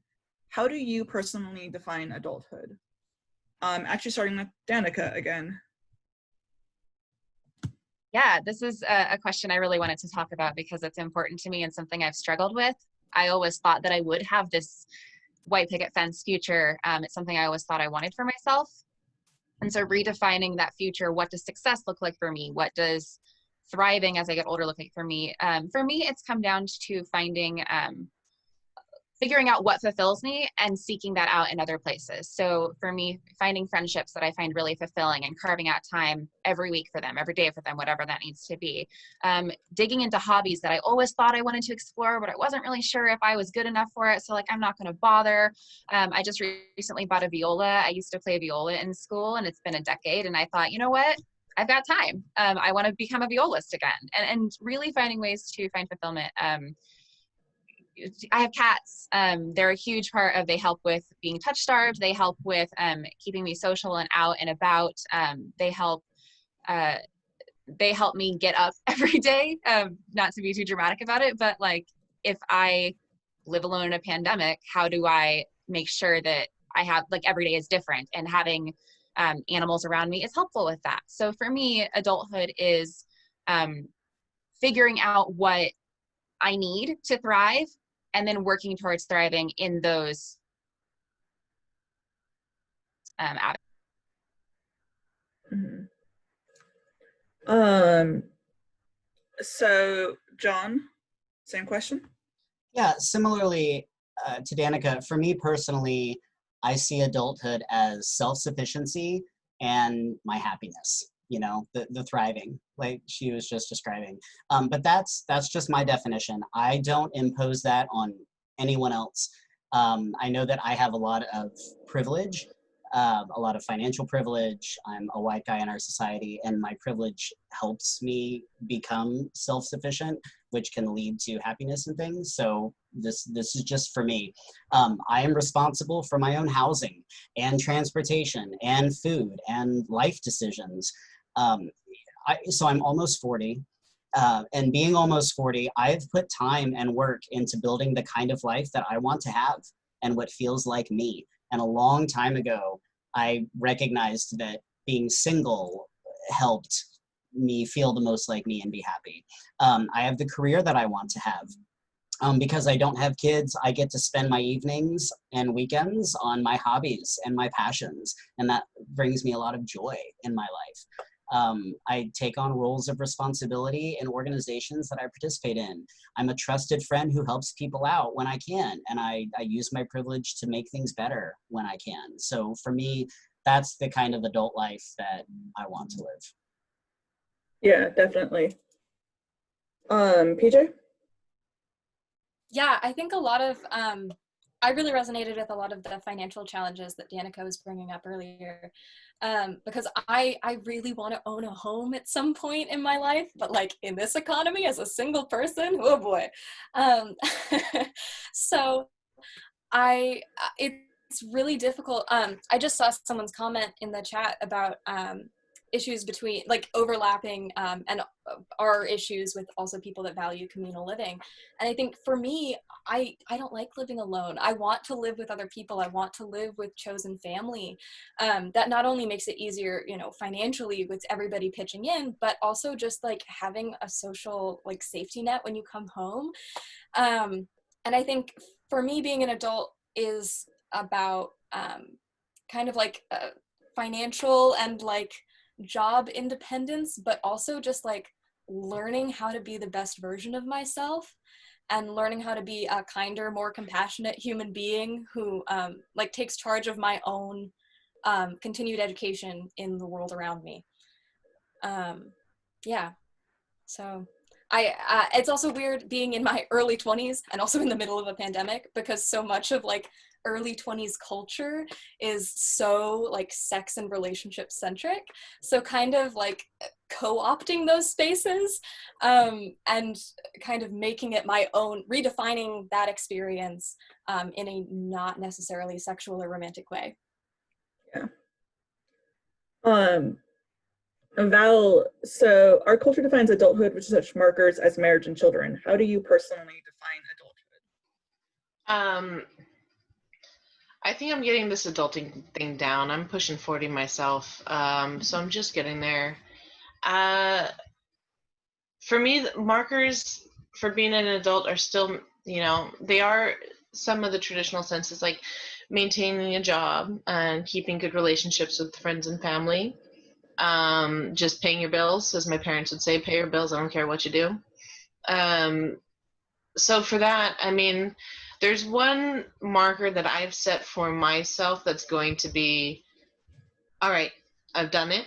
And that's I'm trying to put myself in a situation financially, and Danika, I might tap your shoulder for this later, but I'd like to adopt in 5 years. That's my goal. So that's going to be like, once I hit that goal, nobody can say shit to me because I'm exactly who I wanted to be by that point. That's the last thing I have on my checklist.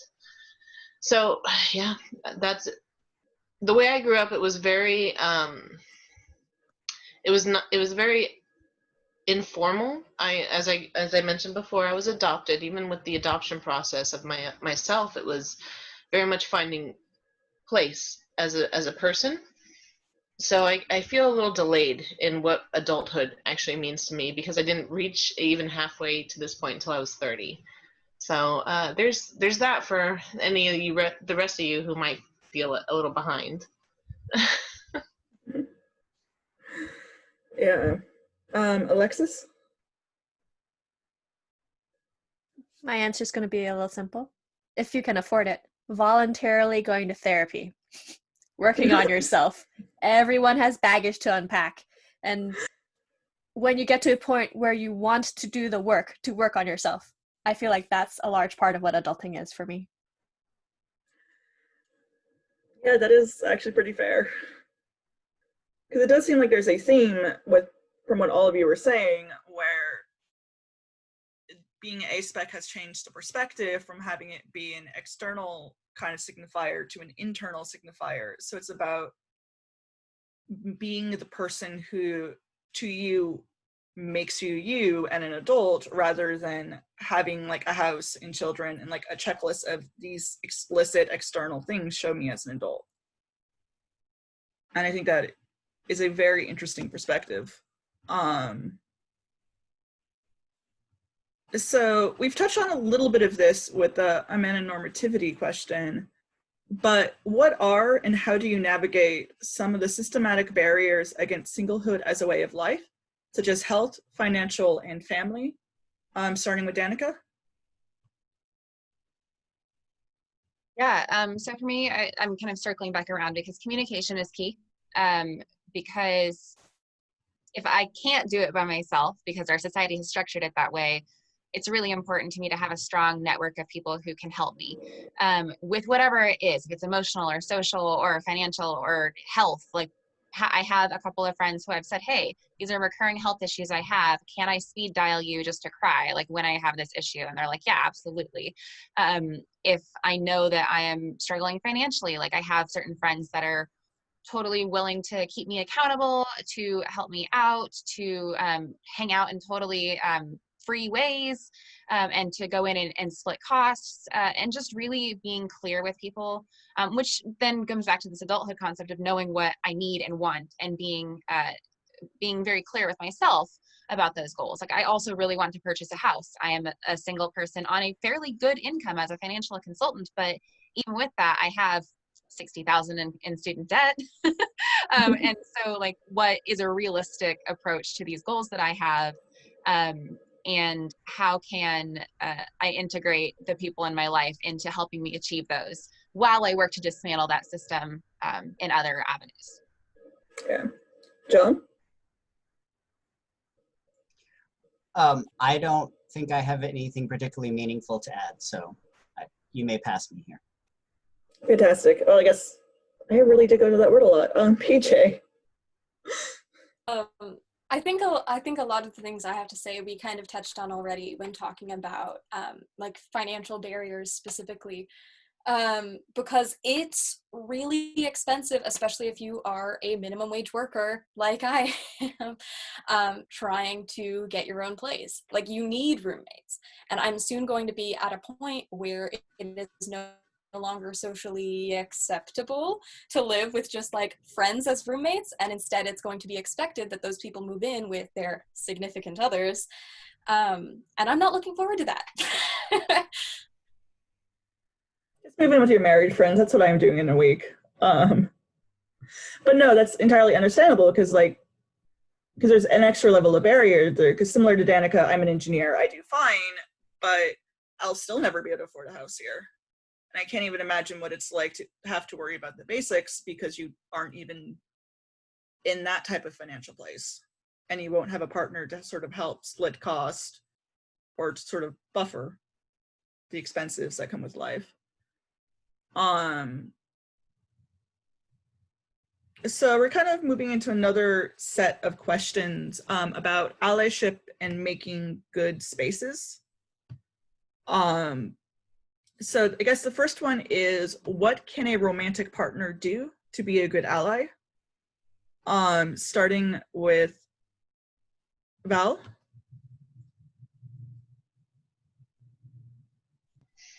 I actually totally forgot I was on this question. What can a romantic partner do to be a good ally, assuming the romantic partner doesn't identify on the spectrum, the A spectrum? Yes, I mean, there's an implication of an allo partner. Okay. Honestly, just simply put, don't push it.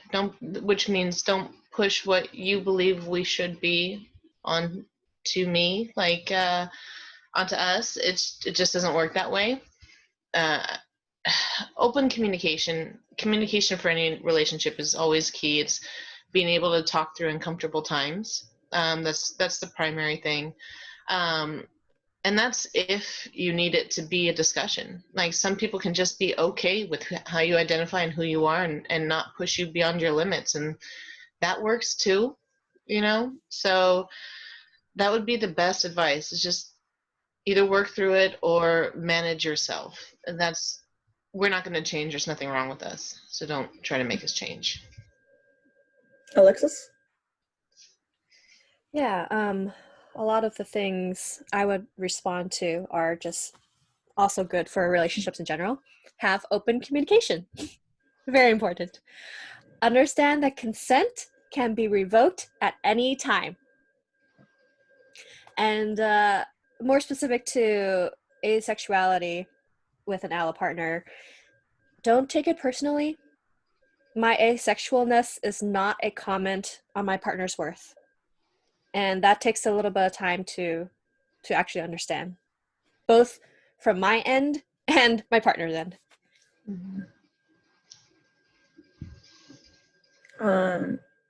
Okay, so this kind of does actually touch on some stuff we talked about before, but what can friends and family do to be a good ally? Oh, right, I need to tell you who's talking. I think you wanted to start with me, but I was waiting for my prompt. Love your family members unconditionally. Love them for who they are. Listen when they tell you who they are. Don't do what PJ's dad did. That's crap. Do the opposite of that. Actively support their identity by not putting expectations on them that go against who they are. Don't get into a mindset of thinking that just because they aren't in romantic relationships or they aren't having sex with their partners, that means that they can't have a happy, fulfilling life, or don't already have a happy, fulfilling life. Try to ask questions that aren't loaded with a metanormativity. For instance, instead of asking, have you met someone special yet? You could just ask, what's happening in your life right now? And then be supportive of what they are doing with their lives and talk about those things to your friends and extended family members with the same excitement as you would talk about their siblings' engagement or pregnancy, right? Like, lift it up as like, yeah, this is what this person's doing, and this is what this other person is doing, and they're both equally great. Read resources online to learn more about what these experiences are, and stay open-minded to what that could mean for your Aro and Ace family members. Don't make assumptions. It's generally okay to ask questions if you come from a supportive mindset and aren't attacking someone with your questions. PJ? Yeah, I think first and foremost, acknowledge that you don't understand, and that's fine. And taking the initiative, showing your love for that person through taking initiative to do your own research, in addition to asking them appropriate questions for your relationship with them. Yeah, I think those are my big tips. Yeah. I guess it'd be Val. What can family do to be a good ally? A good example is what my family did. Whether they understood it or not, they accepted it. They just let it be. They realized that I have always been this way, and therefore nothing really changed. I just vocalized something to them. That was the best. I think I really came out on top with that example. I think that my family is just superb on that point. Yeah. Alexis? Adding on to a lot of what other people have already said, but in addition, it would be nice if people's romantic status wasn't the default small talk. It's nice if there were other things that family talk about in large gatherings. And then Danika. Yeah, I'd have two things to add. So I would say seek out quality conversations with people other than your romantic partner. Not specific necessarily to Aro and Ace people, but when's the last time you talked to your friends about something other than your relationship? When is the last time you went out for a one-on-one with a friend outside of your relationship that's romantic? Carve time in your life for friendship, because there are a lot of people for whom that is really valuable. And it can also be valuable to you. I think it's important to diversify your relationships, and friendship is important. So, seek that out. Don't leave the onus on the person who is single to do so. And then I would also say, don't wait for the Aro and Ace person to advocate for themselves. Advocate with respectfully, like, listen. So, like, a good example of this, my sister has a friend who has an Etsy shop that does stickers. And totally unprompted, a couple days ago, she reached out and said, hey, I know that this is the kind of thing that you like to do. You don't currently have any queer representation in your shop. Could you do Ace and Aro stickers? And she said, yeah, absolutely. So there are Ace stickers now in her shop as the first representation of queer identities in this shop. And I didn't have to ask her to do that. She saw a need and she stepped up and said, let me do this for you. And that's a really easy thing to do. Take what you do learn from conversations like this and educate other people. If someone else is starting to say, oh, well, you'll eventually find him. Well, not everybody does. It's really easy to interject, and it helps prevent those of us who are aspec from having to out ourselves necessarily if we want to be an advocate, which I've had to do so many times. And it would be so nice if someone would once in a while say, oh, that's not necessary. End of conversation. Just really little things, but they mean so much because there is so little awareness right now. Yeah, definitely. So this may overlap with what I've already asked you, but do you have any just other general tips about how to be a good ally, how to create a good space? John is nodding yes, so we're definitely asking this question apparently, starting with PJ. I don't know if anyone else has had this experience. I have had some very well-intentioned friends who deeply care about me and want to support me, show their support by sending me really stale Ace and Aro memes, like from like 2016. And so I would just like to say politely to those friends that I do care about dearly, please stop sending memes. This community is not that big, and I have seen them all before. Again now. So that's just a very light note to end that on. Val, just general tips on being a good ally? I think everybody has pretty good examples so far. I don't think I can really add anything extra. Just everything I said before is um, just accept it, and that's it. It's that Yeah. simple. Alexis? Nothing else to add. Fantastic. Danika, if there's anything you want to add? I'll just briefly say in the resource packet that you guys were sent in the email, it's definitely worth checking out because like we mentioned at the beginning, we are only speaking for ourselves and there are gaps in the conversation here, specifically in Indigenous and Black voices. So seek out those gaps that you see. Seek out information in general, but make sure you're seeking out information intersectionally because it is a very diverse community and it's important to listen to everybody who's talking. Yeah. And in that, it's because that's the thing is what we're talking about now is our own experiences. And obviously there's going to be experiences we can't speak to where there's definite important steps on what needs to be done to be a good ally that are in addition to what we're talking about. John, who was frantically nodding I have in like the a beginning. list. I have a whole list of things because I think about this a lot. So I would say, again, when people tell you who they are, believe them. Don't try to talk someone out of their identity or talk them into societal norms.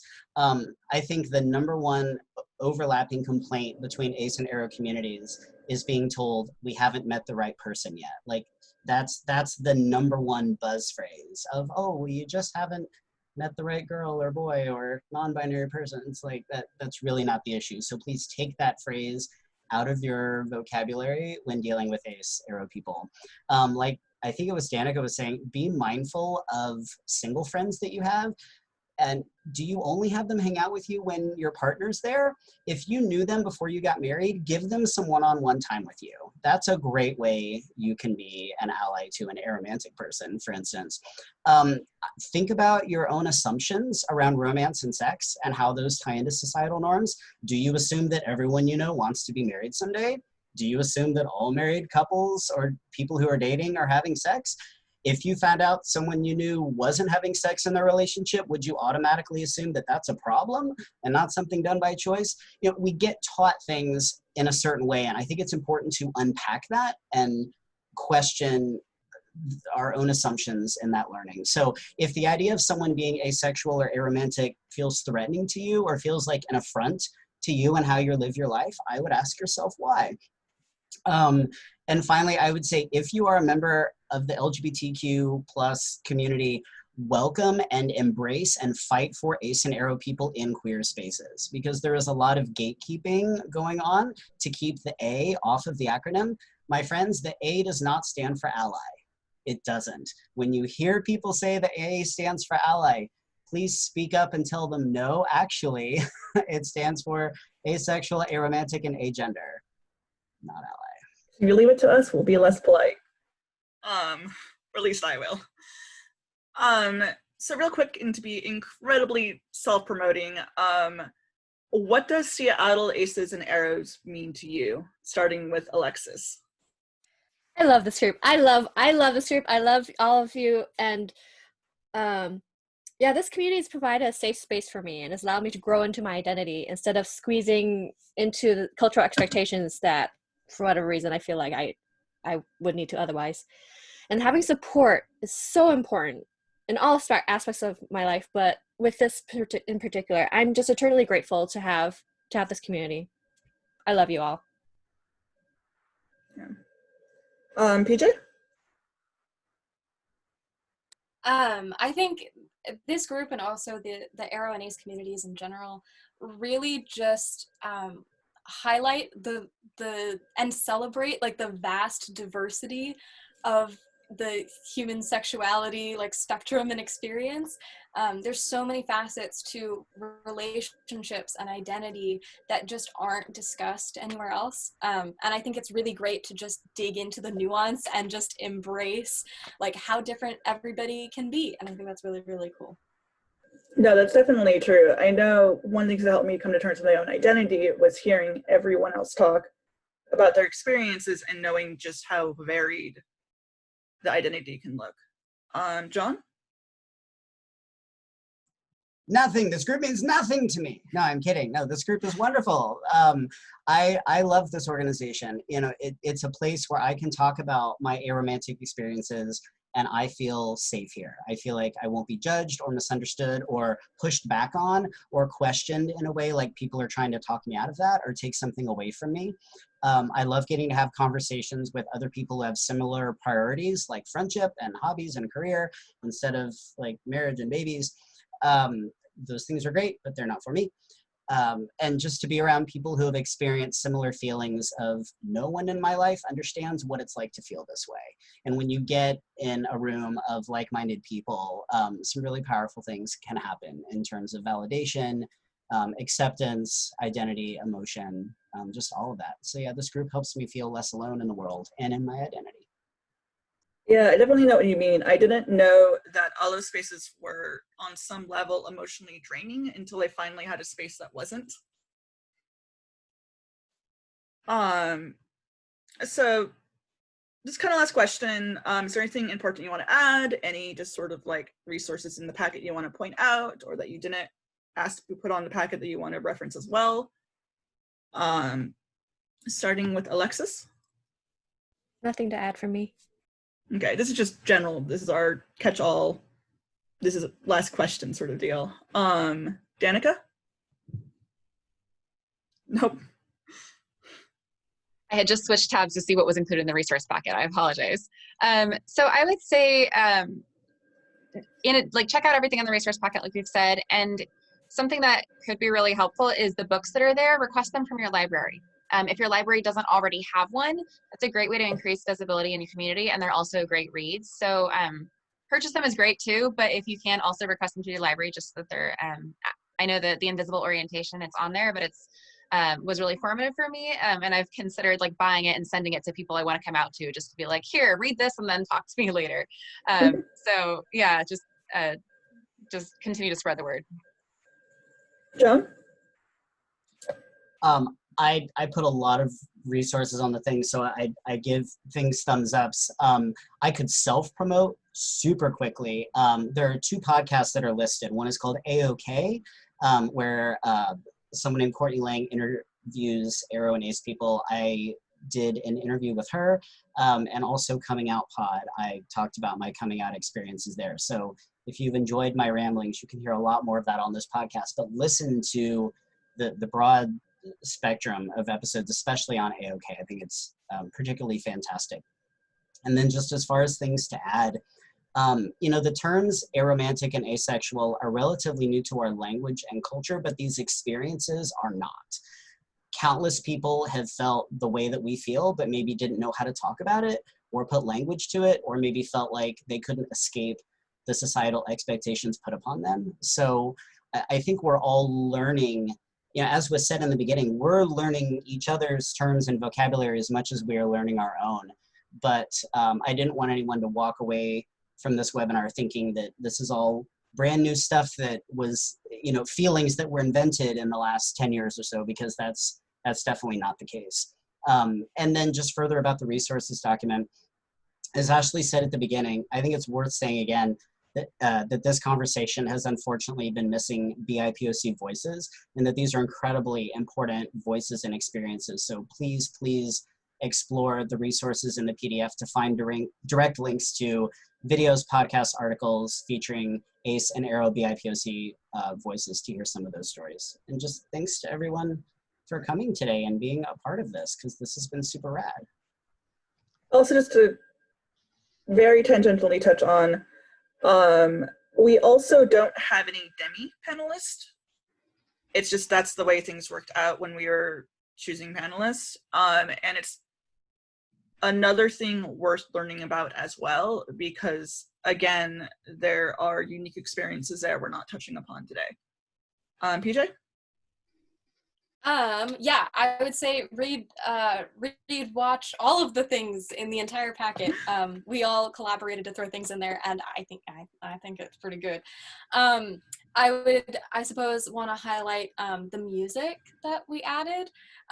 Moses Sumney is a fantastic artist who made an entire album called Aromanticism, and it's a concept album about being aro. And his voice is, oh, it's gorgeous. It's so good.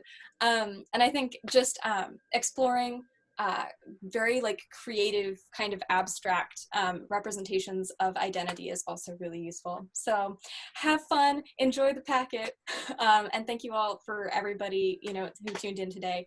We're really happy to have you here and to have you listen. Yeah, to be clear, the packet was a collaborative effort between the organizers, including myself, and the panelists to kind of put together further resources, because there's, even in, well, now close to 2.5 hours, we cannot obviously cover everything. And we are going to move into open Q&A. You can see a little Q&A button. You can submit questions there. Before we do so, I want to thank my fellow organizers, Sarah, Melissa, the other Ashley, and Thomas, who helped out a ton in this event. They did a lot. They supported me in this whole entire project and helped make it a reality. And there's a lot of background work you guys aren't seeing right now that they helped with. And I also kind of want to add a quick statement in here. We got a lot of questions from people clearly questioning their identity. And that is a unfortunate, often personal, long and nuanced conversation. We can touch upon a few of them potentially today, but I would encourage you to reach out to some of the online communities, or like if you're near a large city, an increasing amount of large cities have Ace and Aro groups. If you're in Washington State, Seattle Aces and Aros exists. We're doing a lot of online events right now in COVID times. Similarly, you're welcome to contact me directly. You all have my email since I sent out the invitations, and I am open to having conversations about the subject and kind of assisting with that. Just because it's, even if we were to answer some of the questions, all of the questions we got in huge depth, it's just such a complicated subject. Yeah, so kind of to start with, how has quarantine been affecting sort of your relationships?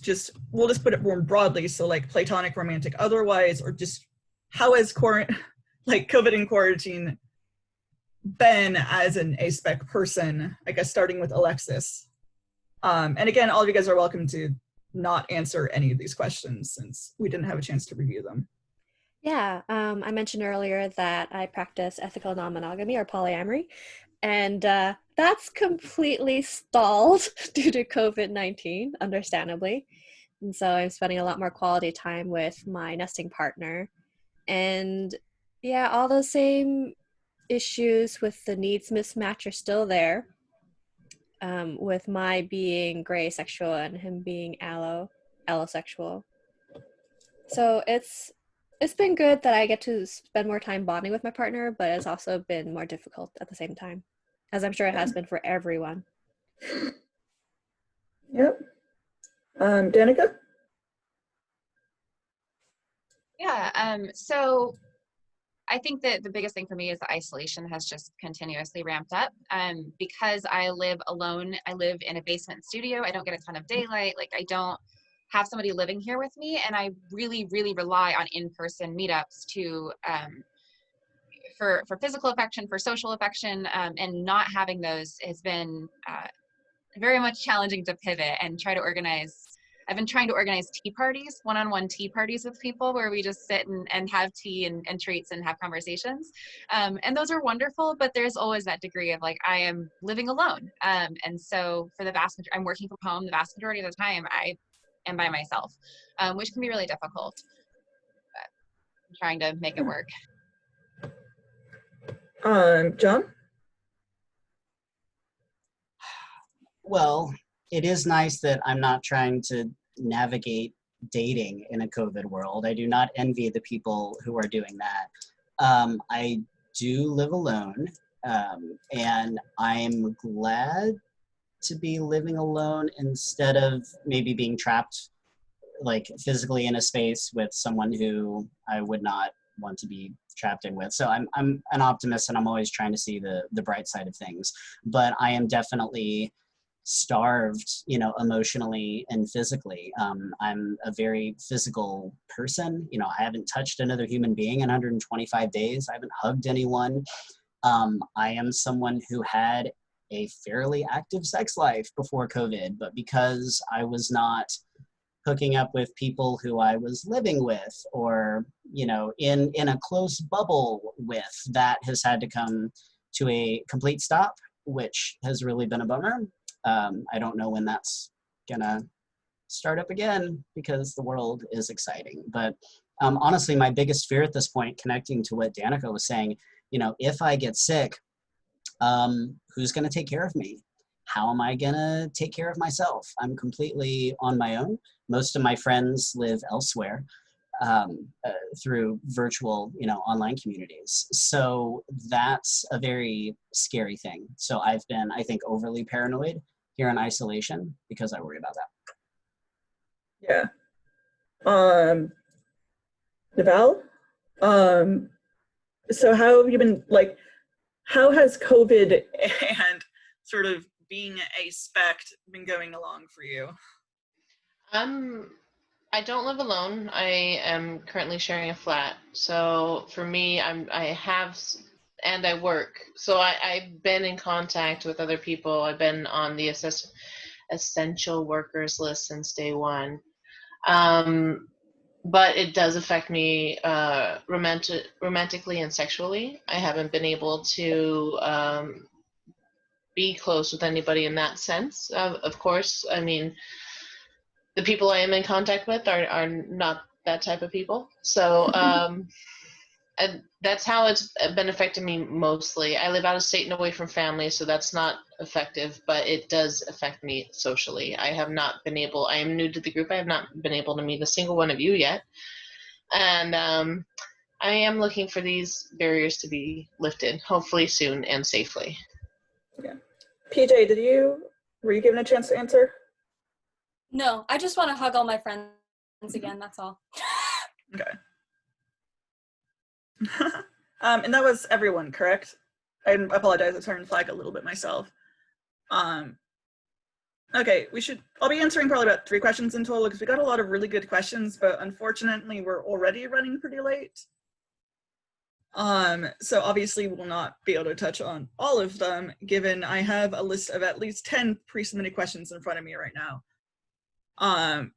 So we kind of already touched upon this on the ally question and stereotype question, but what are some microaggressions you experience and kind of things you wish people would stop saying along those lines? Starting with Danika.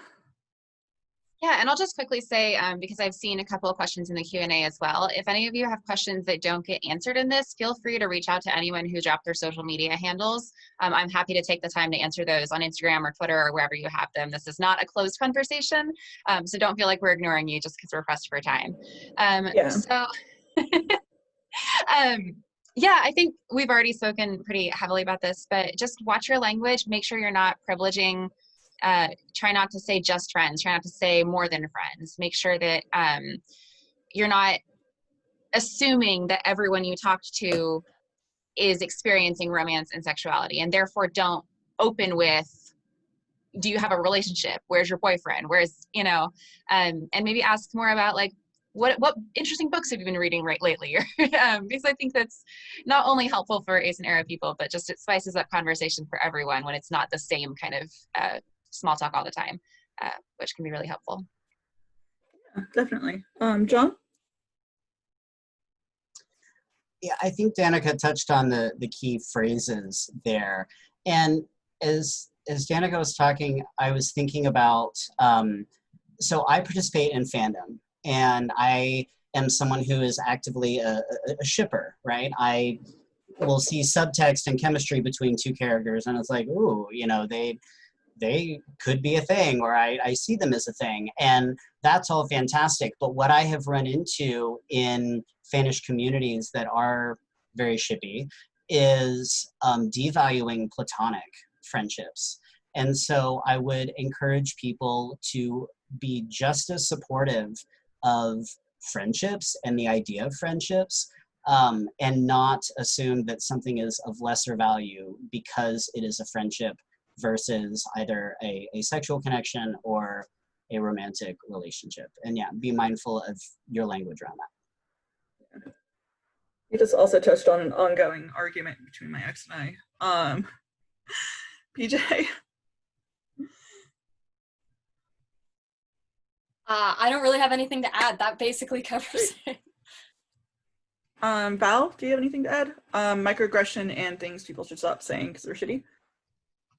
I mean, everybody touches on all of it. Stop assuming. And yeah, that's bullshit. Alexis? Yeah, I guess I would add on, don't necessarily have to ask where your partner is if you show up to a social event solo for someone who has a partner. Yeah.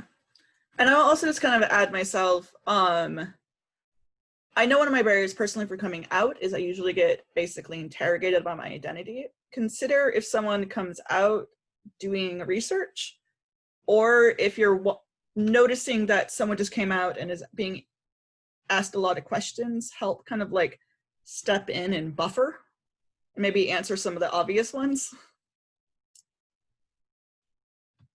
One more question, just so we can end on a happy note.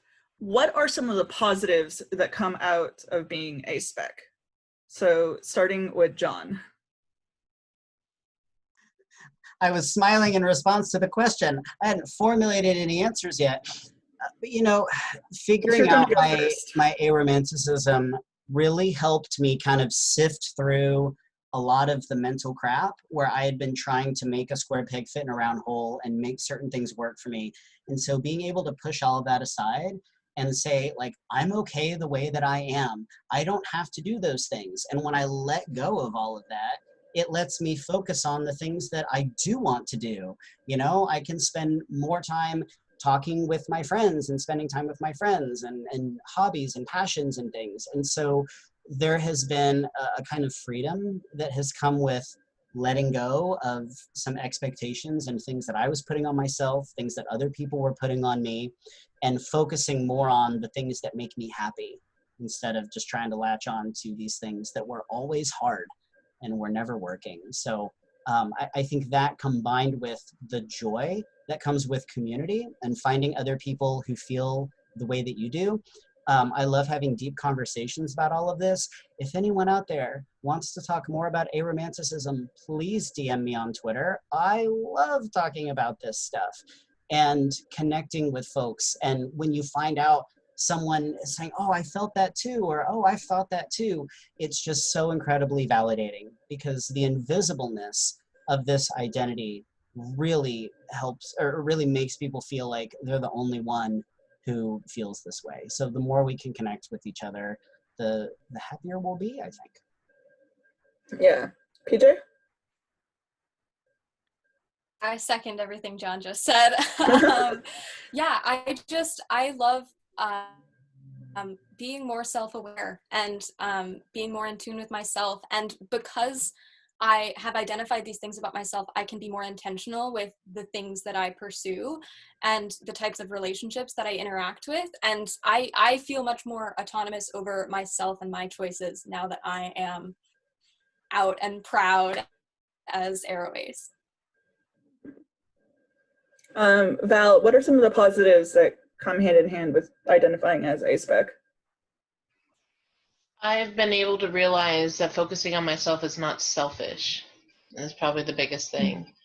Yeah, making everything John said and PJ said. Yeah. Alexis?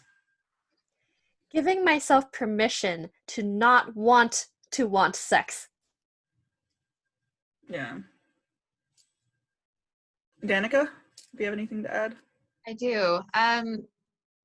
Labels are obviously opt-in rather than opt-out. And which I bring up because I know that for some people, especially from older generations, my mom has this complaint that why do we need labels? It's an opt-in thing, but it's so helpful for me, at least, to be able to talk about my experience, to share it with other people, and to find community around that. For me, it has helped me to stop feeling like I'm doing human wrong. Like I have somehow just missed out on something essential, and that's a normal experience for me. It's helped me to prioritize what's actually important to me versus what society says should be important to me. And it's helped me be intentional with how I choose to show love, because I do care so much for so many people, for so many things. Like I have to be very intentional, and I get to be very intentional with loving those things, because I've done this deep self-examination around what love is to me, which has been such a wonderful asset. Yeah. And I believe that's everyone. Okay, again, thank you so much for attending our panel. We're so sorry it ended up coming a half an hour long, and we appreciate those of you who stuck it out to the end. We are blown away by the response we got. I think we went from 30 signups to about 90 in the last last week. And if Sarah wouldn't mind reposting it, we do have a sort of follow-up survey that you guys can take. It's just basically, how did we do? Is this the sort of thing you want to see more of? General comments. You can also contact us at contact@seattleacesandaros.org. I always screw that up. If you give me a moment, I'll copy and paste that in the chat.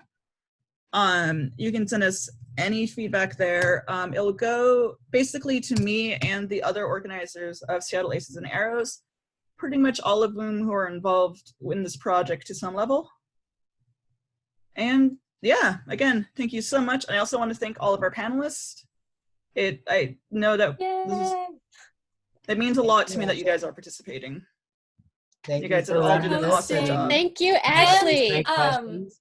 For those that are wondering, we are going to be putting closed captions on this entire seminar and posting it on Seattle Aces and Aros YouTube. So that'll be up in the next couple of weeks. So watch out for that. Yes. And we said this in the chat, but we'll be setting up a following email because we are doing closed captions, and because it's going to be 2.5 hours, so it's going to take like 3 days to load anyways. There's going to be a delay, so we'll send up a follow-up email. So cool. Thank you so much. I'm going to end this now. Bye, everyone. Thank you. Love y'all. Bye. Thanks, everyone.